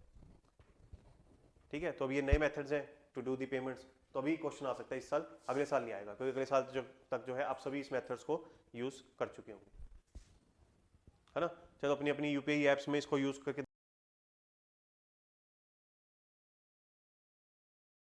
मेथड जो है कैसे वर्क करेंगे टू डू दी पेमेंट्स। ठीक है, अगर नहीं करना तो just visualise in your mind कि किस तरीके से जो है ये पेमेंट फैसिलिटेट होगी। ठीक है, समझ आई।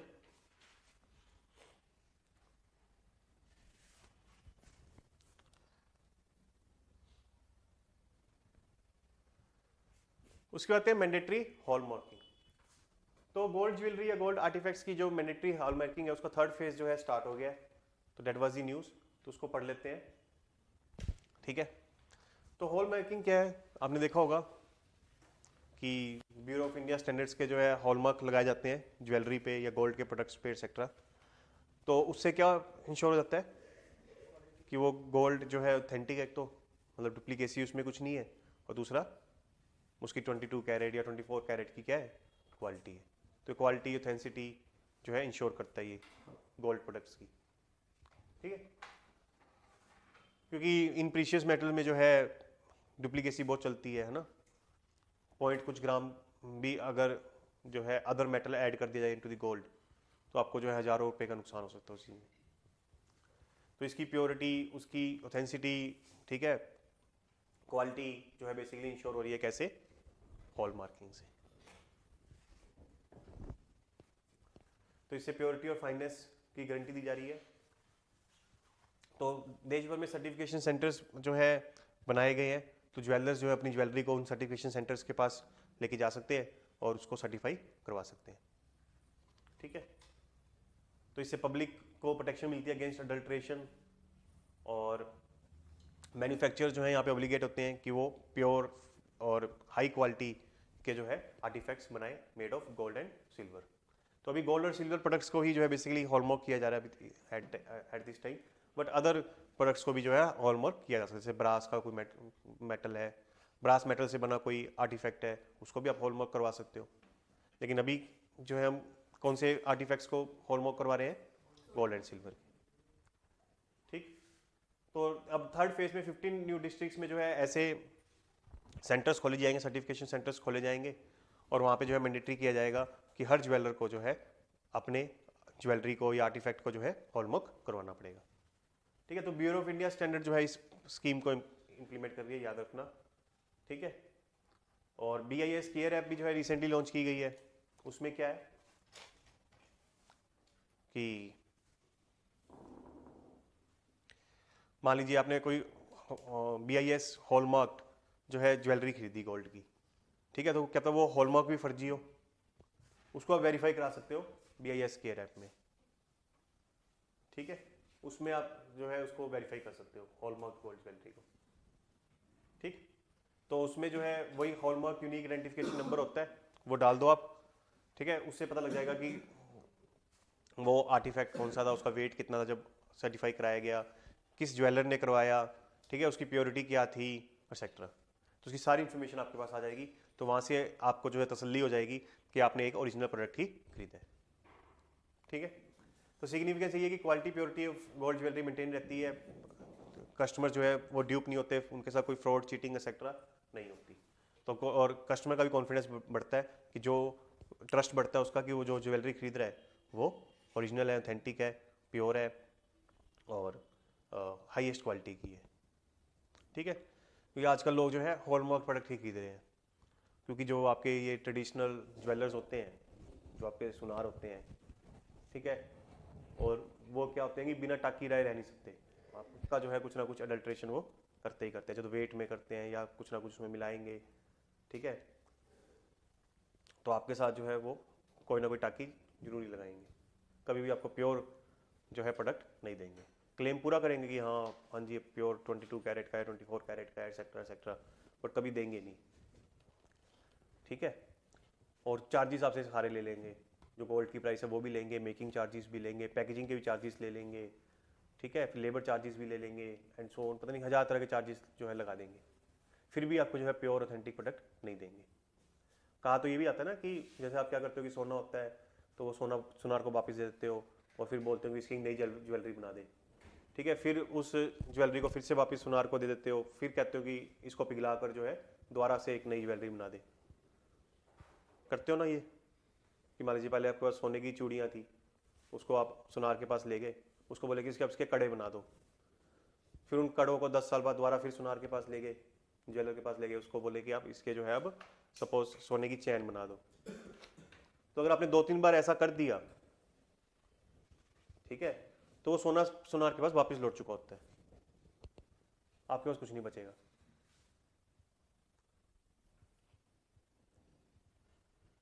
वो सोना जो है सुनार के पास वापस पहुंच चुका होता है, क्योंकि आप मैंने मान लीजिए 10 ग्राम की वो चूड़ियां थी, ठीक है, सपोज एग्जाम्पल के तौर पे, चलो 50 ग्राम की मान लो कि वो चूड़ियां थी, ठीक है, आप उसके सुनार के पास लेके गए कड़े बनवाने के लिए, तो वो आपको 50 ग्राम का कड़ा थोड़ा देगा वापस, कहेगा इसमें सोना जो रिकवर हुआ 30 ग्राम ही हुआ, आपको ये बोलेगा। फिर आप 10 साल बाद जो उन कड़ों को ले गया, बोले कि सोने की चैन बना दो, तो आपको 30 ग्राम की सोने की चैन थोड़ा देगा वो, क्योंकि इसमें सोना रिकवर सिर्फ 10 ग्राम ही हुआ। तो ऐसे ही अगर 2-3 बार आपने जो है उस सोने को जो है सुनार के हाथों से फिरवा लिया, ठीक है, तो वो सोना उसी का हो जाता है। वो तो इतनी फ्रॉड होती है इस सेक्टर में, समझ रहे हो। तो इसलिए आजकल लोग जो है इन ट्रेडिशनल सुनारों के पास नहीं जाते, लोग जो है तनिष्क से खरीद रहे हैं या फिर जो भी ये ऑर्गेनाइज सेक्टर में ज्वेलर्स हैं उनसे खरीद रहे हैं, क्योंकि ये हॉलमार्क आपको जो है आर्टिफैक्ट्स देते हैं, ठीक है, तो यहाँ पे जो है फ्रॉड की जो है चांसेस या प्रोबेबिलिटी काफ़ी कम हो जाती है। क्लियर है,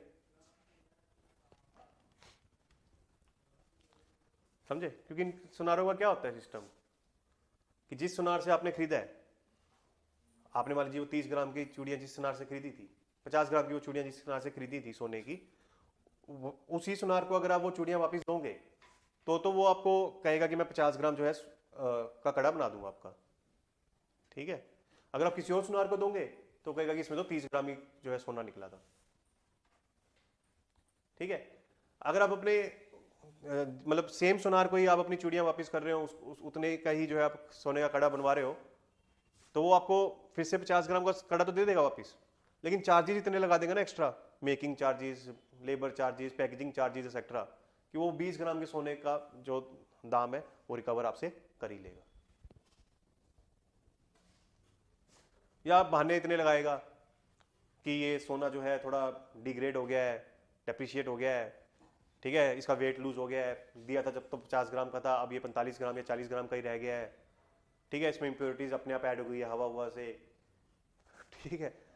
तो कुछ ना कुछ ऐसे बहाने लगाएगा कि आपके साथ वो टाकी लगाएगा 10-15 ग्राम 20 ग्राम जो है वो सोना काटेगा आपका, किसी भी तरीके से, चाहे कान सीधा पकड़े या उल्टे तरीके से पकड़ेगा जरूर। समझ रहे हो मैं क्या कहना चाह रहा हूँ आपको, कि जब सेम सुनार पे ले जाओ या किसी और सुनार पे ले जाओ, वो आपके सोने में से जो है डिडक्शन करेगा ही करेगा, वो करे बिना रह नहीं सकता, समझे। इसलिए प्रोटेस्ट हो गए थे जब ये मैंडेटरी हॉल मार्किंग की गई, सारे सुनार जो है सड़कों पे आ गए थे, कपड़े उतार उतार के प्रोटेस्ट कर रहे थे नंगे होके, फिर उनकी सोने की चेन मालाएं दिखने लगी, फिर डाल दिए कपड़े द्वारा ठीक है, क्योंकि दे न्यू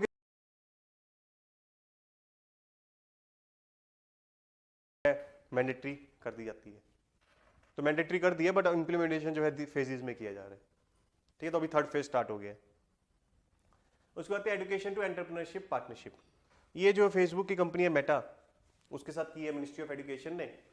इसमें क्या है कि एक जो है पार्टनरशिप की गई है NIA SBU से, तो ये national institute of entrepreneurship and small business development है, ठीक है, जो कि ministry of skill and development के अंदर आती है, CBSE और AICTE जो कि इंजीनियरिंग स्कूल्स को रेगुलेट करती है, AICTE, ठीक है। इंजीनियरिंग कॉलेजेस को जो रेगुलेट करती है बॉडी, आपको पता ही होगा, all India council of technical education. तो इनके बीच में एग्रीमेंट किया गया है। तो स्कूल्स में, इंजीनियरिंग कॉलेजेस में, या जो हमारे छोटे दुकानदार हैं या एंटरप्रेन्योर्स हैं, उनको जो है डिजिटल मार्केटिंग का कोर्स कराया जाए। वो कौन कोर्स कराएगी? फेसबुक कराएगी, ताकि आप डिजिटल प्लेटफॉर्म को इस्तेमाल करके जो है अपने बिजनेस को ग्रो कर सको। डिजिटल मार्केटिंग आपको आनी चाहिए। फेसबुक पे आप किस तरीके से पेज बनाओगे, अपने फॉलोअर्स ऐड करोगे, ठीक है, किस तरीके से अपना मैसेज पहुंचाओगे, किस तरीके से फेसबुक पे जो है एडवर्टीजमेंट चलाओगे, इंस्टाग्राम पे कैसे जो है अपना पेज बनाओगे, अपने फॉलोअर्स को गेन करोगे, या इंस्टाग्राम पे आप कैसे ऐड चलाओगे, ठीक है, या व्हाट्सएप पे आप जो है कैसे जो है अपने बिजनेस को प्रमोट कर सकते हो, एंड सो ऑन। तो ये सारी चीज़ें कौन सिखाएगी? फेसबुक। तो यहाँ से आपका बिजनेस क्या होगा? ग्रो एंड एक्सपेंड होगा, ठीक है। क्योंकि आज के टाइम में जो है डिजिटल मार्केटिंग सबसे इंपॉर्टेंट हो गई है, और डिजिटल मार्केटिंग आज के टाइम में सबसे ज़्यादा कॉस्ट इफेक्टिव भी है, और कॉस्ट इफेक्टिव भी है और अदरवाइज इफेक्टिव भी है। मतलब कि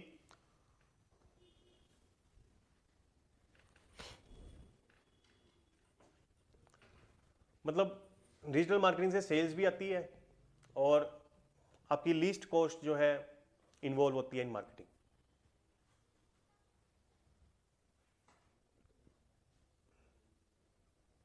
ठीक है, मतलब कि मेरे कहने का मतलब ये है कि अगर आप मान लीजिए डिजिटल मार्केटिंग में आज के टाइम में 100 रुपये खर्च कर रहे हो, ठीक है, तो वहां से मान लीजिए आपने सपोज 500 रुपये के प्रोडक्ट भेज दिए, ठीक है, लेकिन यही आपको मान लीजिए आप ट्रेडिशनल रूट्स ऑफ मार्केटिंग से जाते हैं, मान लीजिए आप न्यूज़पेपर में एडवर्टीजमेंट करते हैं या टीवी चैनल्स में आप एडवर्टीजमेंट करते हैं एक्सेट्रा, ठीक है, तो वहां पे आपके 5,000 रुपये खर्च हो जाते हैं, तब जाके आपकी 500 रुपये की सेल आती है। तो यहाँ पे आप 100 रुपये लगाते हो तब 500 रुपये की सेल आ जाती है, और ट्रेडिशनल एडवर्टीजमेंट करते हो तो वहाँ पे 5,000 रुपये लग जाएंगे, तब 500 रुपये की सेल आएगी। क्लियर? तो Facebook ad, Instagram ads etcetera are more effective than ads in newspaper or ads in TV channel etc. तो that's why people should know about digital marketing, इसलिए जो है पार्टनरशिप की गई है। ठीक है, तो 5 लाख एंटरप्रेन्योर्स को जो है डिजिटल मार्केटिंग स्किल सिखाई जाएगी by Meta over next 3 years. तो इसमें मेटा को भी फायदा है, क्योंकि ये सब जो है ऐड कहाँ पे देंगे? फेसबुक, इंस्टाग्राम पे ही देंगे, क्योंकि ये मेटा की कंपनीज है, फेसबुक, इंस्टाग्राम, व्हाट्सएप एक्सेट्रा। तो वहाँ से जो है फेसबुक का ही बिजनेस बढ़ेगा, और एंटरप्रेन्योर्स का भी फायदा है कि वो इन प्लेटफॉर्म का इस्तेमाल करके अपने बिजनेस को ग्रो एंड एक्सपेंड कर सकते हैं। ठीक है, तो इसमें टारगेट स्टूडेंट्स हैं, यूथ है जो कि कॉलेजेस में है, वर्कफोर्स, माइक्रो एंटरप्रेन्योर्स, ये सब जो है टारगेटेड जो है बेनिफिशियरीज हैं, उनको जो है डिजिटल मार्केटिंग में कोर्स कराया जाएगा। ठीक है, उसके बाद आते हैं आत्मनिर्भर भारत रोजगार योजना। आत्मनिर्भर भारत रोजगार योजना, तो गवर्नमेंट ने इसको कोविड के टाइम चलाया था। कोविड के दौरान जो है बहुत सारे लोगों की जो है जॉब लॉस हो गई थी, है ना, तो उस दौरान चलाया था। इसमें क्या था, गवर्नमेंट ने क्या कहा कि जैसे क्या होता है ना, प्राइवेट सेक्टर में अगर आप मतलब 25 से ज़्यादा एम्प्लॉयज़ रख रहे हो, ठीक है, तो एम्प्लॉयज़ की जो आप सैलरी दोगे उस केस में, तो उनकी सैलरी में से जो है पीएफ कटता है, प्रोविडेंट फंड कटता है। 14% जो है एम्प्लॉय कंट्रीब्यूट करता है, 14% कौन करता है? एम्प्लॉयर। ये मान लीजिए आपकी 30,000 सैलरी है, ठीक है, तो इसका 14% कितना हो गया? 4,200। तो ये पीएफ के नाम पे कट जाएगा, तो आपको सैलरी कितनी मिलेगी नेट? 25,800। ठीक है, तो 4,200 कहाँ पे डिपॉजिट कर दिया जाएगा? एम्प्लॉयज प्रोविडेंट फंड ऑर्गेनाइजेशन के पास। तो ये आपके पैसे हैं, ये आपका कंट्रीब्यूशन है, एम्प्लॉय का कंट्रीब्यूशन है जो डिपॉजिट किया गया टू ईपीएफओ। ठीक है, और सेम अमाउंट 4,200 रुपीज जो है एम्प्लॉयर भी कंट्रीब्यूट करेगा। कौन कंट्रीब्यूट करेगा? एम्प्लॉयर भी करेगा। तो ईपीएफओ को टोटल कितना मिलेगा? 4,200 आपके शेयर से, 4,200 एम्प्लॉयर के शेयर से, तो 8,400 रुपीज जो है ईपीएफओ को मिल जाएंगे। उस पर वो आपको ब्याज देगी 8.65% एक्सेट्रा का। ठीक है, तो हर महीने आपका पैसा कट रहा है, हर महीने आपको ब्याज मिल रहा है एक्सेट्रा। तो रिटायरमेंट तक जो है ये पैसा काफ़ी इकट्ठा हो जाता है, करोड़ों में पैसा इकट्ठा हो जाता है। रिटायरमेंट के दौरान अपना घर बना सकते हो, या बच्चों की पढ़ाई पे पैसे लगा सकते हो, शादी पे पैसा लगा सकते हो एक्सेट्रा। ठीक है, तो रिटायरमेंट जो है आपका क्या हो जाता है? सिक्योर हो जाता है। तो इस तरीके से सिस्टम वर्क करता है। क्लियर? ईपीएफओ आगे जो है इसको शेयर मार्केट में पैसा लगा देती है सपोज, वहाँ पे उसको 15% रिटर्न मिलता है, तो 8% आपको रिटर्न देना है उसको, ठीक है। बाकी 7% क्या होगी, ईपीएफओ की इनकम होगी, और उस 7% से जो है अपने खर्चे भी निकाल लेगी वो। आई समझ। तो गवर्नमेंट ने जो है बोला ड्यूरिंग पेंडेमिक कि अगर कोई प्राइवेट कंपनी जो है अगर 1000 एम्प्लॉयज तक हायर कर रही है, ठीक है, तो उस केस में जो एम्प्लॉयर का कंट्रीब्यूशन है और एम्प्लॉय का कंट्रीब्यूशन है, दोनों को एक बियर कौन कर लेगी, गवर्नमेंट। दोनों को बियर कौन करेगी, गवर्नमेंट, ठीक है। और अगर किसी के 1000 से ज्यादा एम्प्लॉयज हैं तो उस केस में जो एम्प्लॉय का कंट्रीब्यूशन है, वो कौन बियर करेगी, गवर्नमेंट। एम्प्लॉयर को अपना कंट्रीब्यूशन देना होगा, ठीक है, समझ आई। 1000 से कम है तो एम्प्लॉयर और एम्प्लॉय दोनों के कंट्रीब्यूशन को कौन बियर करेगी, गवर्नमेंट। अगर 1000 से ज्यादा है तो एम्प्लॉय का कंट्रीब्यूशन जो है गवर्नमेंट बियर कर लेगी और एम्प्लॉयर का जो है एम्प्लॉयर को देना होगा, ठीक है। तो ये बेसिकली न्यू जॉब्स के लिए गवर्नमेंट ने कहा था कि मान लीजिए कोई भी प्राइवेट कंपनी जो है 1 अक्टूबर 2020 के बाद जो है किसी भी नए पर्सन को हायर करती है तो उसको जो प्रोविडेंट फंड पे करना है ना, तो जो भी उसका प्रोविडेंट फंड में कंट्रीब्यूशन होगा वो कौन बियर करेगी, गवर्नमेंट, समझे। अगर 1000 एम्प्लॉइज हैं तब तो जो है एम्प्लॉयर और एम्प्लॉय दोनों की कंट्रीब्यूशन कौन बियर कर लेगी, गवर्नमेंट। अगर 1000 से ज्यादा है तो एम्प्लॉय की कंट्रीब्यूशन कौन बियर करेगी, गवर्नमेंट। एम्प्लॉयर को अपने खुद का कंट्रीब्यूशन पे करना होगा। तो ये स्कीम बेसिकली इंसेंटिवाइज कर रही थी ताकि प्राइवेट कंपनीज जो है ज़्यादा से ज़्यादा हायरिंग करें, न्यू जॉब्स क्रिएट करें, नए लोगों को काम पे रखें।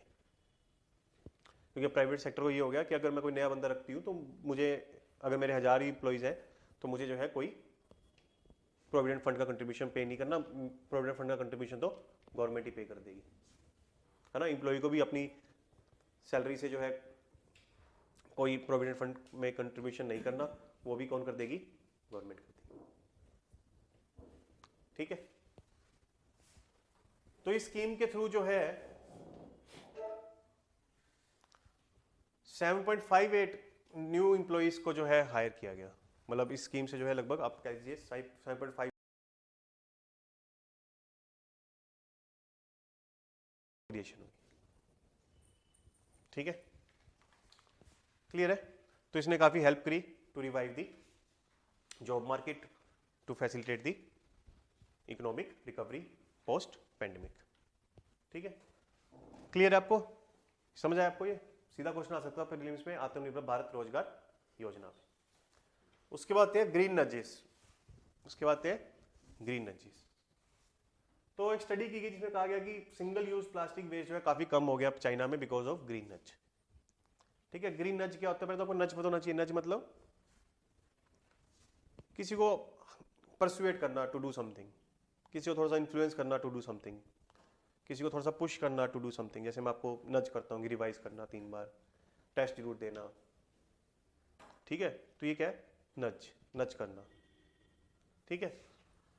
तो ग्रीन नज मतलब किसी को इन्फ्लुएंस करना या परसुएट करना या इंस्पायर करना to do certain environmental friendly activity, ठीक है। वो इन्वायरमेंटल फ्रेंडली एक्टिविटी करने के लिए किसी को आप परसुएट या इन्फ्लुएंस या इंस्पायर कर रहे हो, ठीक है। तो इसी को हम क्या बोलेंगे, ग्रीन नज।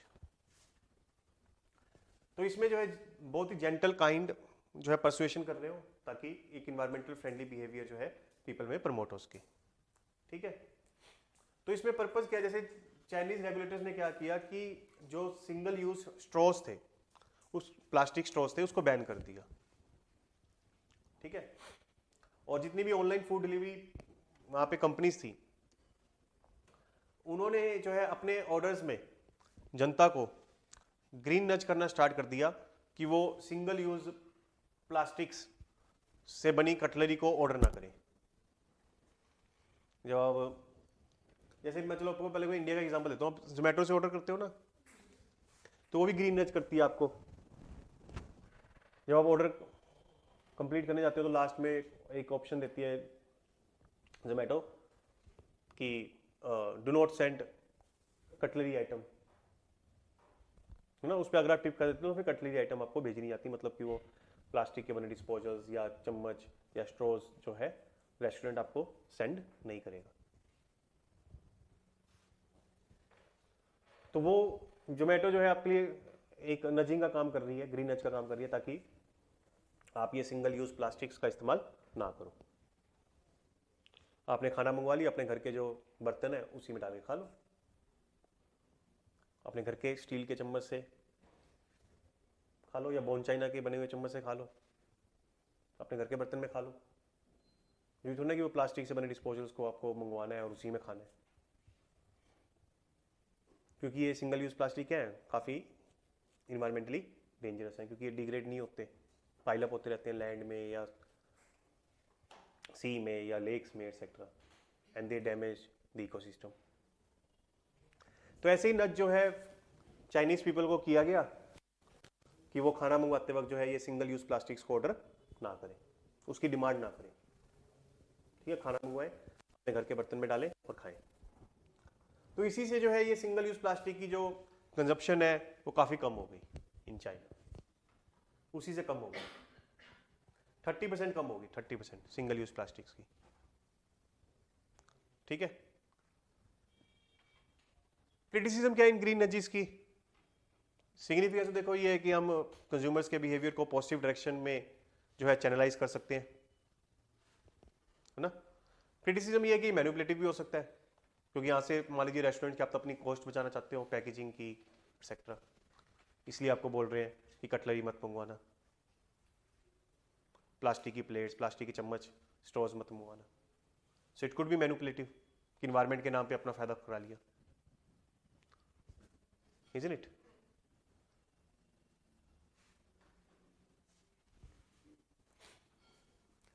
तो इंडिया में जोमेटो अपनी मर्जी से कर रही है, गवर्नमेंट ने उसको मैंडेट नहीं किया हुआ। जोमेटो खुद ही जो है अपनी मर्जी से आपको ग्रीन नच करती है कि आप कटलरी ऑर्डर ना करो while ordering food on this platform. ठीक है, क्लियर है? बाकी ये तो सब हमने कर लिया था। प्रॉक्सी एडवाइजरी फॉर्म हो गया था। हुआ क्या कि एक प्रॉक्सी एडवाइजरी फॉर्म ने जो है अनंत अंबानी के अपॉइंटमेंट इन रिलायंस इंडस्ट्रियल लिमिटेड को अपोज किया। तो इस कॉन्सेप्ट को समझो कि प्रॉक्सी एडवाइजरी फॉर्म क्या होती है। ठीक है, ये क्या होती है? देखो पहले तो आप ये समझो कि कंपनीज कैसे वर्क करती हैं। ठीक है,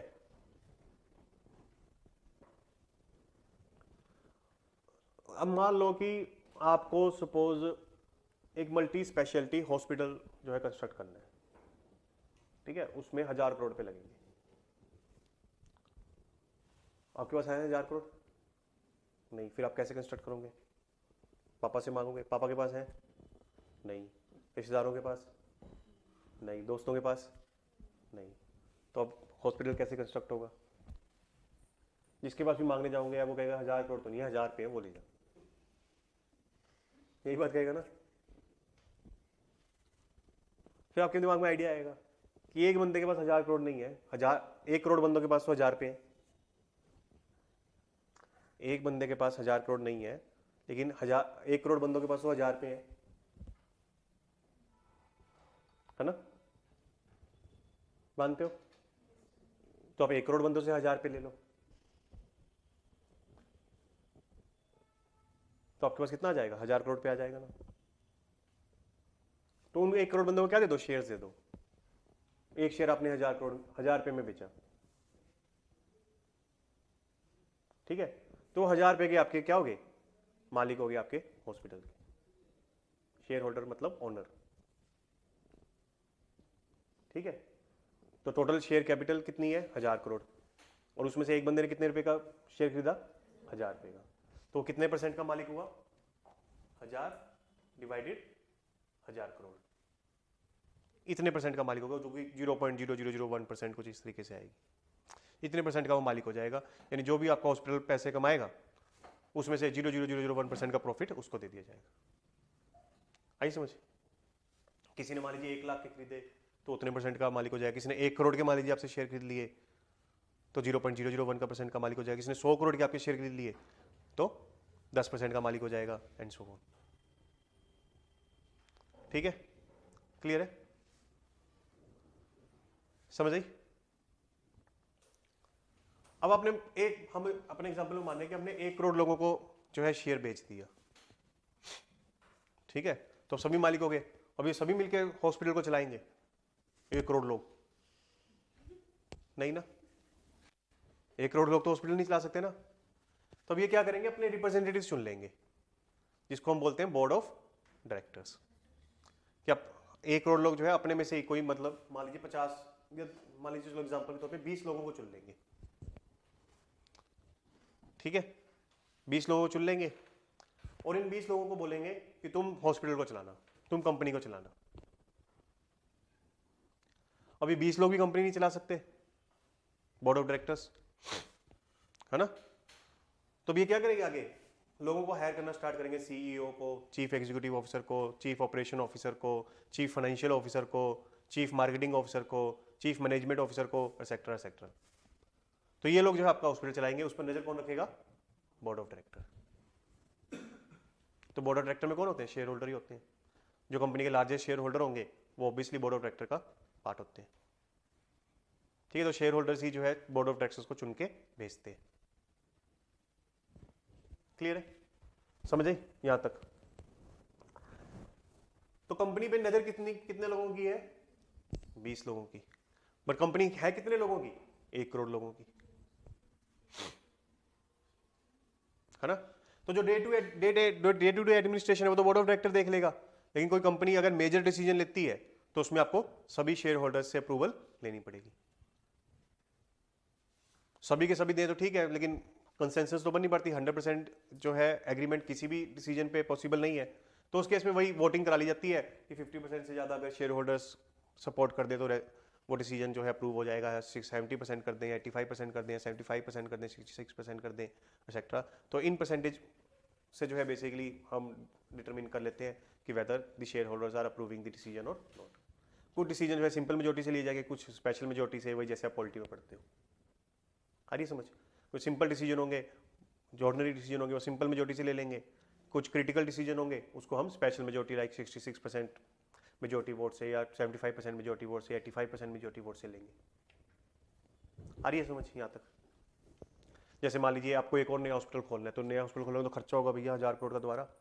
तो ऐसा डिसीजन आप बोर्ड ऑफ डायरेक्टर्स खुद ले लेंगे? नहीं, उस केस में शेयर होल्डर से अप्रूवल लेनी होगी। यार आप हॉस्पिटल बेच रहे हो अब, तो ये तो बड़ा डिसीजन है, तो बोर्ड ऑफ डायरेक्टर खुद ले लें डिसीजन ये? नहीं, उस केस में आप शेयर होल्डर से अप्रूवल लोगे। हॉस्पिटल को बेच रहे हो तो उस केस में आप 50% शेयर होल्डर से अप्रूवल लोगे, या चाहोगे कि 75% शेयर होल्डर्स अप्रूव करें? 75%, ठीक है। विद इन हॉस्पिटल जो है एक और नया डिपार्टमेंट आप क्रिएट कर रहे हो, सपोज कैंसर के लिए, ठीक है।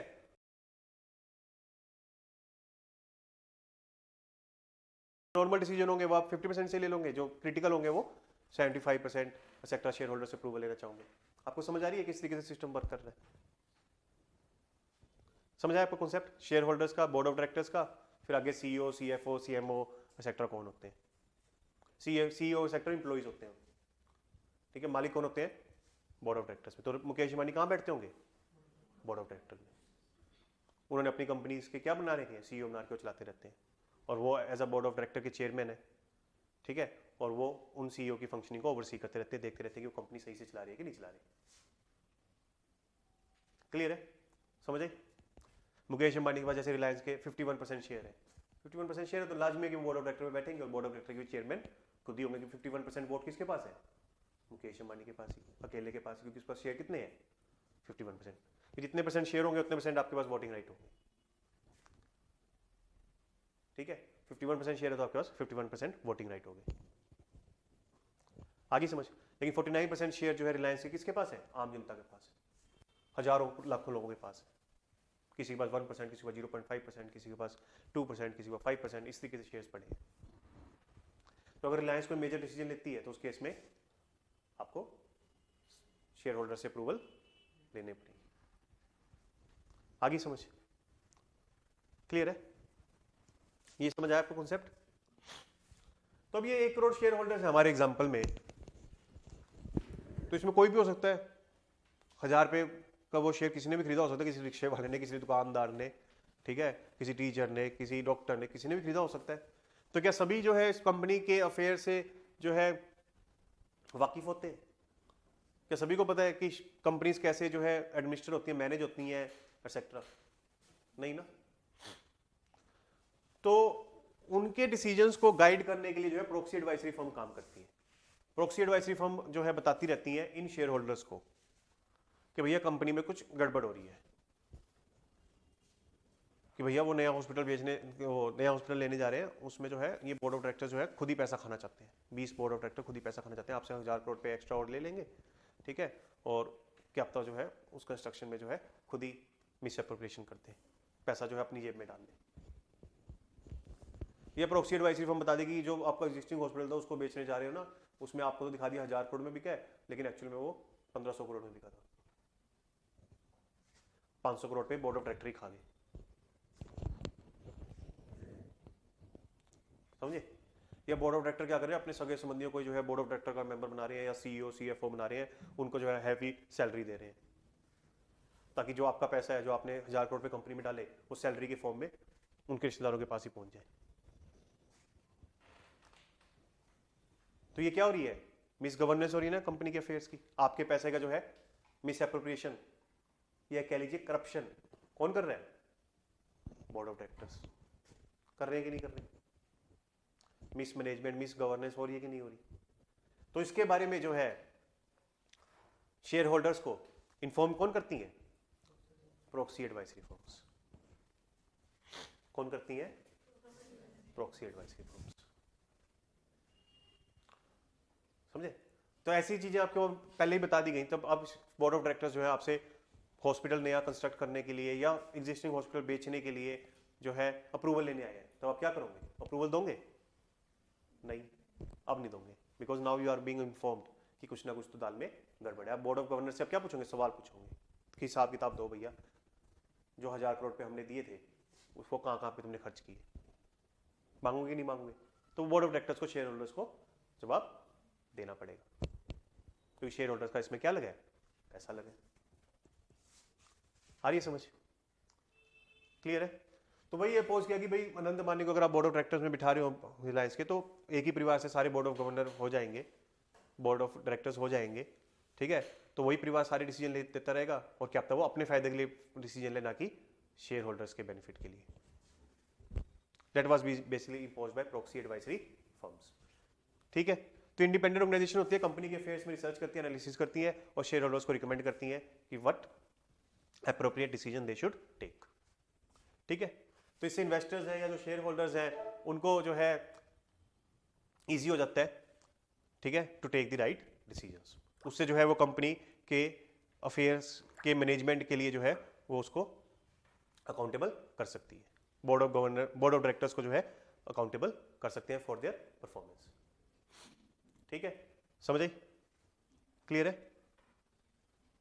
तो जैसे एग्जांपल के तौर पे बोर्ड ऑफ डायरेक्टर्स अपने आप को ही पे हाई दे रहे हैं कि 1000 करोड़ की आपने कलेक्ट किए थे for constructing the hospital, 1000 crore पे आपने कलेक्ट किए थे। बोर्ड ऑफ डायरेक्टर्स ने क्या किया? खुद की सैलरी जो है 100 करोड़ 50 करोड़ रख ली। 20 बोर्ड ऑफ डायरेक्टर थे, 1000 करोड़ पे वहीं चले गए। हॉस्पिटल तो कुछ बना ही नहीं। अगर ऐसा कुछ हो रहा है तो प्रॉक्सी एडवाइजरी फर्म आपको इन्फॉर्म कर देगी। तो उस केस में आप बोर्ड ऑफ डायरेक्टर्स को बोलोगे कि 50 करोड़ पे सैलरी लेने का क्या मतलब है? 50 लाख रुपए लो बस, बाकी सारा पैसा कहाँ लगाओ? हॉस्पिटल कंस्ट्रक्शन में लगाओ, ठीक है? समझ आई? इन्वायरमेंटल सोशल गवर्नेंस इश्यूज पे भी वो शेयर होल्डर्स को जो है इन्फॉर्म करती है, ठीक है, कि क्या कंपनी के एक्टिविटीज से जो है इन्वायरमेंट को नुकसान तो नहीं हो रहा। कि मान लीजिए आपका हॉस्पिटल था, क्या जो हॉस्पिटल में जो बायोमेडिकल वेस्ट जनरेट हो रहा है क्या साइंटिफिकली डिस्पोज हो रहा है कि नहीं हो रहा, उसके बारे में शेयर होल्डर्स को बताती है। आपको पता लगा कि साइंटिफिकली डिस्पोज नहीं हो रहा, तो आप अपने बोर्ड ऑफ डायरेक्टर्स को डायरेक्ट करोगे ना, इंस्ट्रक्ट करोगे ना कि भैया जो वेस्ट है उसको साइंटिफिकली डिस्पोज करो, ऐसे इन्वायरमेंट में रिलीज नहीं करना, है ना? या आपके हॉस्पिटल में जो है सिर्फ अमीरों को इलाज किया जा रहा है, गरीबों का नहीं किया जा रहा, तब आप एज अ शेयर होल्डर जो है बात उठा सकते हो कि हॉस्पिटल में जो है प्रोविजंस बनाए जाए ताकि गरीबों का भी इलाज वहां पे हो, है ना? तो इन्वायरमेंटल सोशल इश्यूज पे भी जो है वो रिकमेंड करती है। मर्जर इक्विजिशन हो रहा है उसके बारे में भी जो है वो शेयर होल्डर्स को इन्फॉर्म करती है कि उस मर्जर या इक्विजिशन से जो है फायदा होगा, नुकसान होगा, उसके बारे में जो है शेयर होल्डर्स को बताती है, ताकि वो उस मर्जर इक्विजिशन एक्सेट्रा के डिसीजन को अकॉर्डिंगली अप्रूव या डिसअप्रूव करे। आई समझ? क्लियर है? नहीं नहीं, प्राइवेट होती हैं। सर ये पैसे चार्ज करती है फिर? हाँ हाँ, ये पैसे चार्ज कर सकती है, क्योंकि ज़्यादातर क्या होते हैं ना,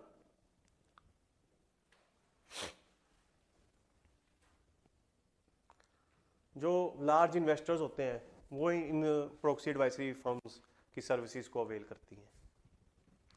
कि आपने किसी कंपनी में 10% या 15% शेयर खरीदे हुए थे, तो आप उस कंपनी के अफेयर्स के बारे में जानना चाहते हो कि वो प्रॉपरली जो है मैनेज, और कंपनी जो है अपने अफेयर्स को प्रॉपरली मैनेज कर रही है कि नहीं कर रही। ठीक है, तो उस केस में आप प्रॉक्सी एडवाइजरी फर्म्स की सर्विसेज को अवेल करते हो। वो आपके लिए रिसर्च करके देती है, आप उस रिसर्च रिपोर्ट को पढ़ते हो और अकॉर्डिंगली डिसीजन लेते हो कि उस कंपनी में शेयर्स रखने हैं नहीं रखने हैं, या उस कंपनी के बोर्ड ऑफ डायरेक्टर्स को अकाउंटेबल करना है कि नहीं करना। ठीक है, तो जो लार्ज इन्वेस्टर्स होते हैं उनको जो है काफ़ी हेल्प रहती है प्रॉक्सी एडवाइजरी फर्म्स की, वहीं से जो है वो पैसे चार्ज करती हैं और अपनी जो कॉस्ट ऑफ ऑपरेशंस है उसको रिकवर करती है। ठीक है, समझ आई? बाकी हो गया था इकामती रिवर। तो ये रिवर है बेसिकली जो वेस्ट बंगाल इंडिया बांग्लादेश से जा रही है। ठीक है, और नाडिया डिस्ट्रिक्ट मजीठा विलेज से जो है ओरिजिनेट हो रही है। ठीक है, तो ये याद रखना बस, इकामती रिवर जो है वेस्ट बंगाल से ओरिजिनेट होती है, नाडिया डिस्ट्रिक्ट से, और बांग्लादेश तक जाती है। ठीक है, और बस इतना ही याद रखना है क्योंकि इसमें मैप वर्क में ही पूछेगी बस यूपीएससी। ये तो हो गया था एनर्जी एफिशिएंसी सर्विस लिमिटेड वाला ना, ब्लू फ्लैग सर्टिफिकेशन भी हो गया था, इलेक्ट्रॉनिक कुकिंग भी हो गया था, कवच नहीं हुआ ना। उसके बाद जो है ये भी हो गया था, ट्रांसशिपमेंटशिप पोर्ट, सोशल बॉन्ड भी हो गया था ना। तो बस यही रह गया हमारा कवच। तो इस साल कई रेलवे एक्सीडेंट्स हुए। ठीक है, वो रेलवे एक्सीडेंट प्रिवेंट हो जाते हैं अगर वहां पे कवच सिस्टम जो है फंक्शनल होता। ठीक है, तो ये कवच क्या है? ये basically train collision avoidance system है या ट्रैफिक कोलिजन अवॉइडेंस सिस्टम है। इसमें याद रखना आपको रेडियो फ्रीक्वेंसी आइडेंटिफिकेशन टैग्स का इस्तेमाल किया गया, जो आपके फास्ट टैग में भी इस्तेमाल किया जाता है ना, रेडियो फ्रीक्वेंसी आइडेंटिफिकेशन टैग, उसी का इस्तेमाल किया गया है। तो इसको याद रखना, India railway research design and standard organisation ने बनाया है। तो इसमें दो ट्रेनें जो है आपस में टकराने से बच जाती हैं थ्रू दिस सिस्टम। ठीक है, तो इसमें क्या किया गया है कि रेडियो फ्रीक्वेंसी आइडेंटिफिकेशन इक्विपमेंट्स लगाए गए हैं। वो इक्विपमेंट्स कहाँ कहाँ पे लगाए गए हैं? ट्रैक्स में लगाए गए हैं, रेलवे स्टेशन पे लगाए गए हैं, इंजन में लगाए गए हैं, लोकोमोटिव में लगाए गए हैं। ठीक है, जो रेल का इंजन होता है वहाँ पे लगाए हैं, लोकोमोटिव में, रेलवे स्टेशन पे लगाए हैं। ठीक है, और रेलवे ट्रैक्स पे लगाए हैं उन्होंने इक्विपमेंट्स। और जो सिग्नल देते हैं रेलवे को, जैसे रेड सिग्नल है तो आपको आगे नहीं जाना क्योंकि उसी ट्रैक पे आगे ट्रेन हो सकती है। ठीक है, ग्रीन सिग्नल है तो आप जा सकते हो क्योंकि उस ट्रैक पे आगे फिर कोई ट्रेन नहीं है। तो उन सिग्नल्स पे जो है ये रेडियो फ्रिक्वेंसी आइडेंटिफिकेशन टैग्स लगाए गए हैं। ठीक है, उसके थ्रू जो है आपस में कम्युनिकेशन किया जाता है। ठीक है, मान लीजिए धुंध थी और सिग्नल जो है रेड था। ठीक है, सिग्नल रेड था और लोको पायलट को जो है दिखानी कि सिग्नल रेड था, और उसने जो है सिग्नल को ब्रीच कर दिया, उस ट्रैक पे जो है उसने रेलगाड़ी को दौड़ा दिया। अब आगे से रेलगाड़ी आ रही है। ठीक है, समझे? सिग्नल रेड है तो सिग्नल पे भी रेडियो फ्रिक्वेंसी आइडेंटिफिकेशन इक्विपमेंट लगे हुए हैं, तो वो वेव्स भेजेंगे।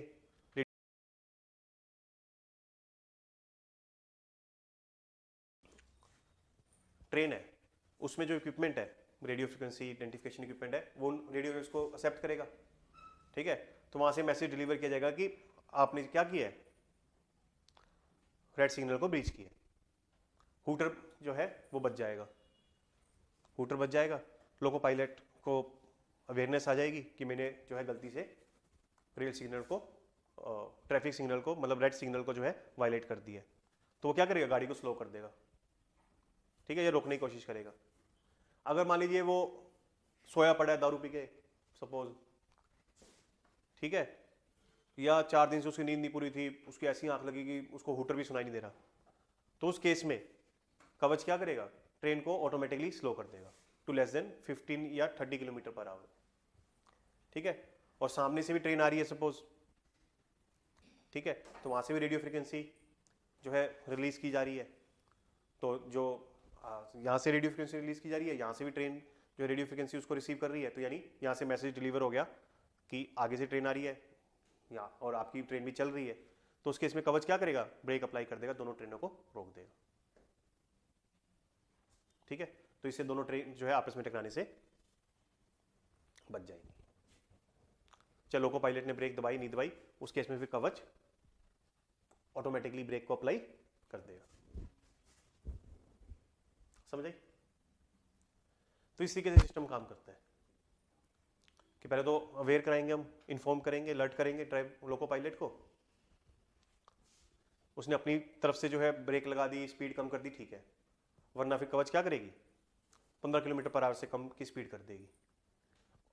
और आगे से मान लीजिए डेड एंड है, ठीक है, आगे डेड एंड है, तब ये वहीं पे ब्रेक लगा देगी, स्पीड को जीरो कर देगी। आगे से ट्रेन आ रही है तब भी स्पीड को जीरो कर देगी, वहीं ब्रेक लगा देगी। ठीक है, लेकिन रेलवे ट्रैक खाली है तो उस केस में स्पीड को 15 किलोमीटर पर आवर से भी कम कर देगी। ठीक है, समझ गई? तो ये रेलवे एक्सीडेंट्स को जो है प्रोटेक्ट करती है। तो इसमें याद रखना रेडियो फ्रिक्वेंसी आइडेंटिफिकेशन टेक्नोलॉजी का इस्तेमाल किया गया। ठीक है, तो ये रेडियो फ्रिक्वेंसी आइडेंटिफिकेशन इक्विपमेंट्स जो है कहाँ पे लगाए गए, रेलवे ट्रैक्स में, रेल इंजन्स में यानी लोकोमोटिव्स में, रेलवे स्टेशंस पे, और जो ये रेल टावर्स होते हैं जगह जगह जो लगाए जाते हैं रेल रूट्स पे, रेल ट्रैक्स पे, उसमें लगाए गए हैं। ठीक है, समझ आई? तो मान लीजिए यहाँ से आप जो है लोकेशन पता लगा सकते हो रेलवे की, कि जहाँ से मतलब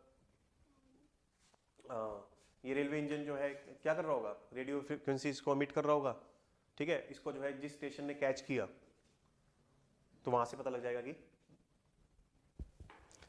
वो रेलवे वो रेल जो है कहाँ पे ट्रेवल कर रही है, लोकेशन क्या है रेलवे की।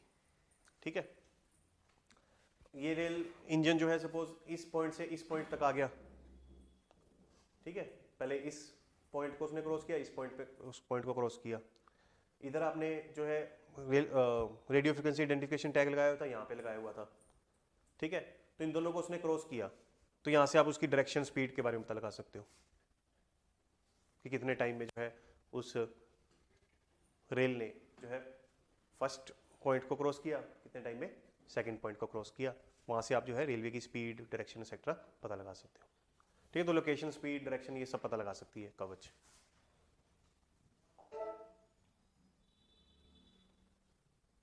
ठीक है,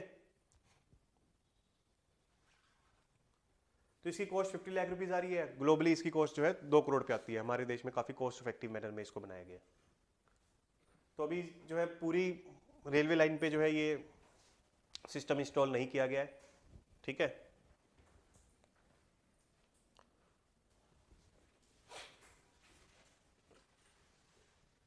तो इसको जो है सिर्फ अभी 14 से लगा लीजिए 2000 किलोमीटर तक ही जो है इंस्टॉल किया गया है। बट रेलवे चाहती है कि अगले साल, कुछ आने वाले सालों में जो है सभी रेलवे ट्रैक्स पे जो है कवर सिस्टम को इंस्टॉल कर दिया जाए। ठीक है, समझ आई आपको ये कैसे सिस्टम वर्क करेगा? क्लियर है?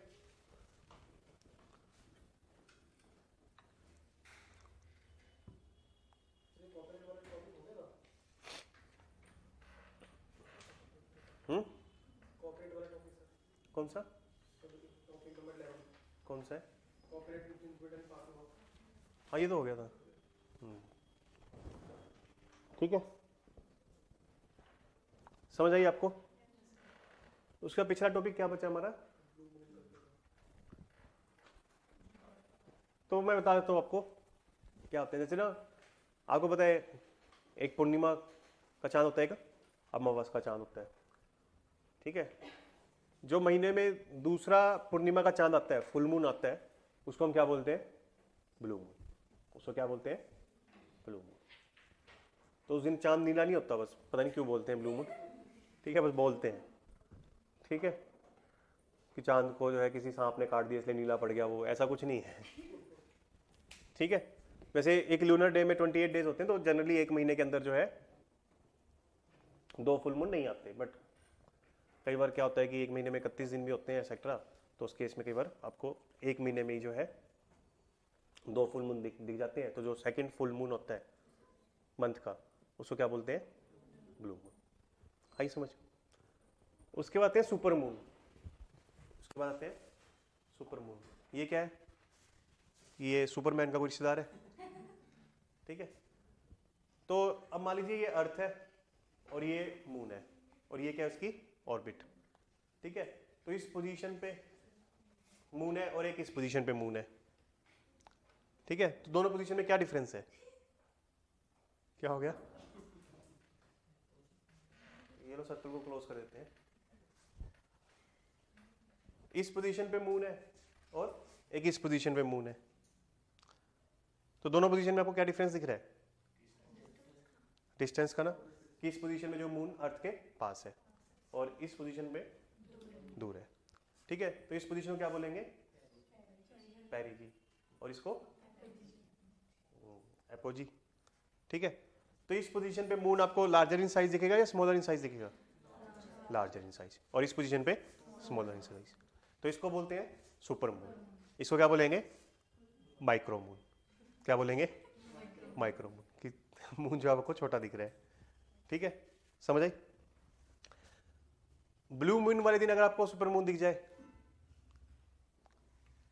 तब क्या बोलेंगे? सुपर ब्लू मून, ठीक है। कि मून जो है पेरिगी पोजीशन पे था और फुल मून था उस दिन और वो महीने का दूसरा फुल मून था, तो उसको क्या बोलेंगे? Super blue moon. जिस दिन सुपर मून होगा उस दिन जो है बेसिकली थोड़ा टाइड्स पे ज़्यादा इफेक्ट होता है, मतलब टाइड्स जो है नॉर्मल से थोड़ा ज़्यादा अपलिफ्ट होती हैं, ठीक है। ये फर्क पड़ जाता है। क्लियर है? समझ आई? एक और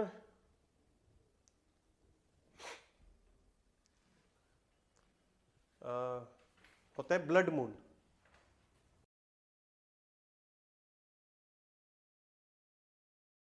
आंसू आ गए, ठीक है, या मून जो है जख्मी हो चुका है।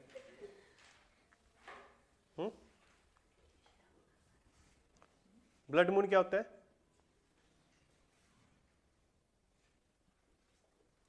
उस वक्त जो है मून क्या होता है कि थोड़ा रेड कलर का दिखता है। क्या दिखता है? रेड कलर का दिखता है। क्यों दिखता है? हाँ बताओ, सही जा रहे हो? नहीं, एक्लिप्स की वजह से। किसकी वजह से?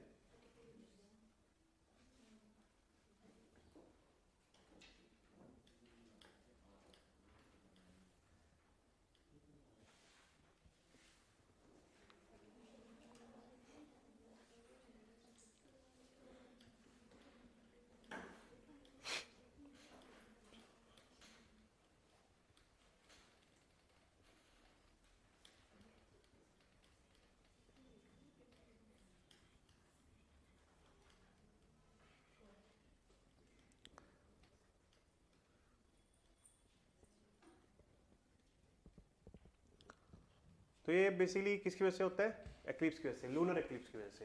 लूनर एक्लिप्स कब होगा? मान लीजिए सन है, ठीक है, बीच में आ गई अर्थ और यहाँ पे क्या है? मून। तो अर्थ ने जो है मून को कंप्लीटली ब्लॉक कर लिया, ठीक है। तो जो सन की रेज है वो सिर्फ मून का जो आउटर है उसको लिट कर रहा है, वहाँ पे लाइट जो है रिफ्लेक्ट हो पा रही है, इसलिए मून का जो आउटर एरिया है वही आपको दिख रहा है। जो मून का इनर एरिया है वो आपको नहीं दिख रहा, वो थोड़ा रेड कलर का दिख रहा है कि लाइट इस तरीके से स्कैटर हो रही है कि आपको सिर्फ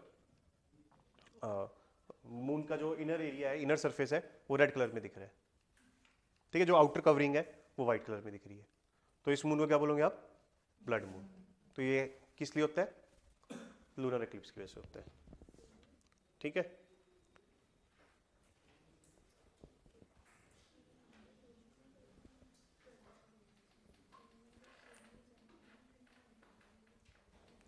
उसके बाद एक होता है हार्वेस्ट मून। उसके बाद क्या होता है? Harvest moon. तो ये बेसिकली फुल मून होता है जब ऑटम स्टार्ट होती है, मतलब सर्दियां जब स्टार्ट होती है तब जब फुल मून आता है पहला, उसको क्या बोलते हैं? हार्वेस्ट मून माना जाता है कि वो थोड़ा सा ज़्यादा लिट होता है, मतलब ज़्यादा लाइट जो है अमिट करता है as compare to other full moons in the year. तो उससे फार्मर्स को हेल्प मिल जाती है कि वो रात को भी जो है हार्वेस्टिंग फसल की कर पाते हैं, फसल की कटाई जो है रात को भी कर पाते हैं because of the harvest moon या ऑटम मून आप बोल सकते हो, ठीक है। और एक होता है कोल्ड मून। कोल्ड मून मतलब कि मून को ठंड लग गई, नहीं। दिसंबर के महीने में ड्यूरिंग विंटर सॉलिस्टिस, ठीक है, जब फुल मून आता है तो उसको क्या बोलते हैं? कोल्ड मून, ठीक है, समझ आई? Cold moon, harvest moon, blood moon, blue moon, super moon, micro moon, ठीक है, समझ आई? और जो फेब मंथ में जो है अगर मून आता है, फुल मून आता है, तो उसको क्या बोलते हैं? Spring of flowers moon. कि फेब बसंत पंचमी है ना, फ्लावर्स, ऑटम में जो है पेड़ जो है अपने पत्तों को शेड कर देते हैं, है ना, झड़ जाते हैं पत्ते, पतझड़ का महीना होता है वो। और फरवरी में जो है फिर से फ्लावर्स रीग्रो होने लग जाते हैं, है ना, बसंत के महीने में, फेब के महीने में। तो इसलिए फेब के महीने में जब फुल मून आता है तो उसको क्या बोलते हैं? स्प्रिंग ऑफ फ्लावर्स, ठीक है, क्लियर है, समझ आ गई? तो मेन तो आपको क्या याद रखना है? सुपर मून क्या है, माइक्रो मून क्या है, और ब्लू मून और ब्लड मून क्या है, ठीक है। इन चारों से ज्यादा पॉसिबिलिटी क्वेश्चन डायरेक्टली पूछा जा सकता है, ठीक है। और कौन सा टॉपिक बचा है? कौन सा? ऑर्गेनिक इंटेलेक्चुअल्स, है ना। चलो उसकी थोड़ी थ्योरी है मार्क्स की, लेफ्ट की, वो समझानी पड़ेगी, उसमें थोड़ा टाइम लग जाएगा, ठीक है, वो नेक्स्ट लेक्चर में कर लेंगे। ये तो समझ आ गया ना? बाकी तो हमारे टॉपिक पिछले सारे, ठीक है। तो यहाँ तक हमारा कंप्लीट हो गया इकोनॉमिक्स तक, बाकी फिर ज्योग्राफी, इन्वायरमेंट एक्सेट्रा हम नेक्स्ट लेक्चर में करते हैं, ठीक है। कोई डाउट? कोई डाउट नहीं, सब समझ आ गया? ये आ गया ना आपको कंपनीज का स्ट्रक्चर कैसे होता है, शेयर होल्डर्स कौन होते हैं, बोर्ड ऑफ डायरेक्टर्स कौन होते हैं, आगे सीईओ, सीएफओ एक्सेट्रा कौन होते हैं।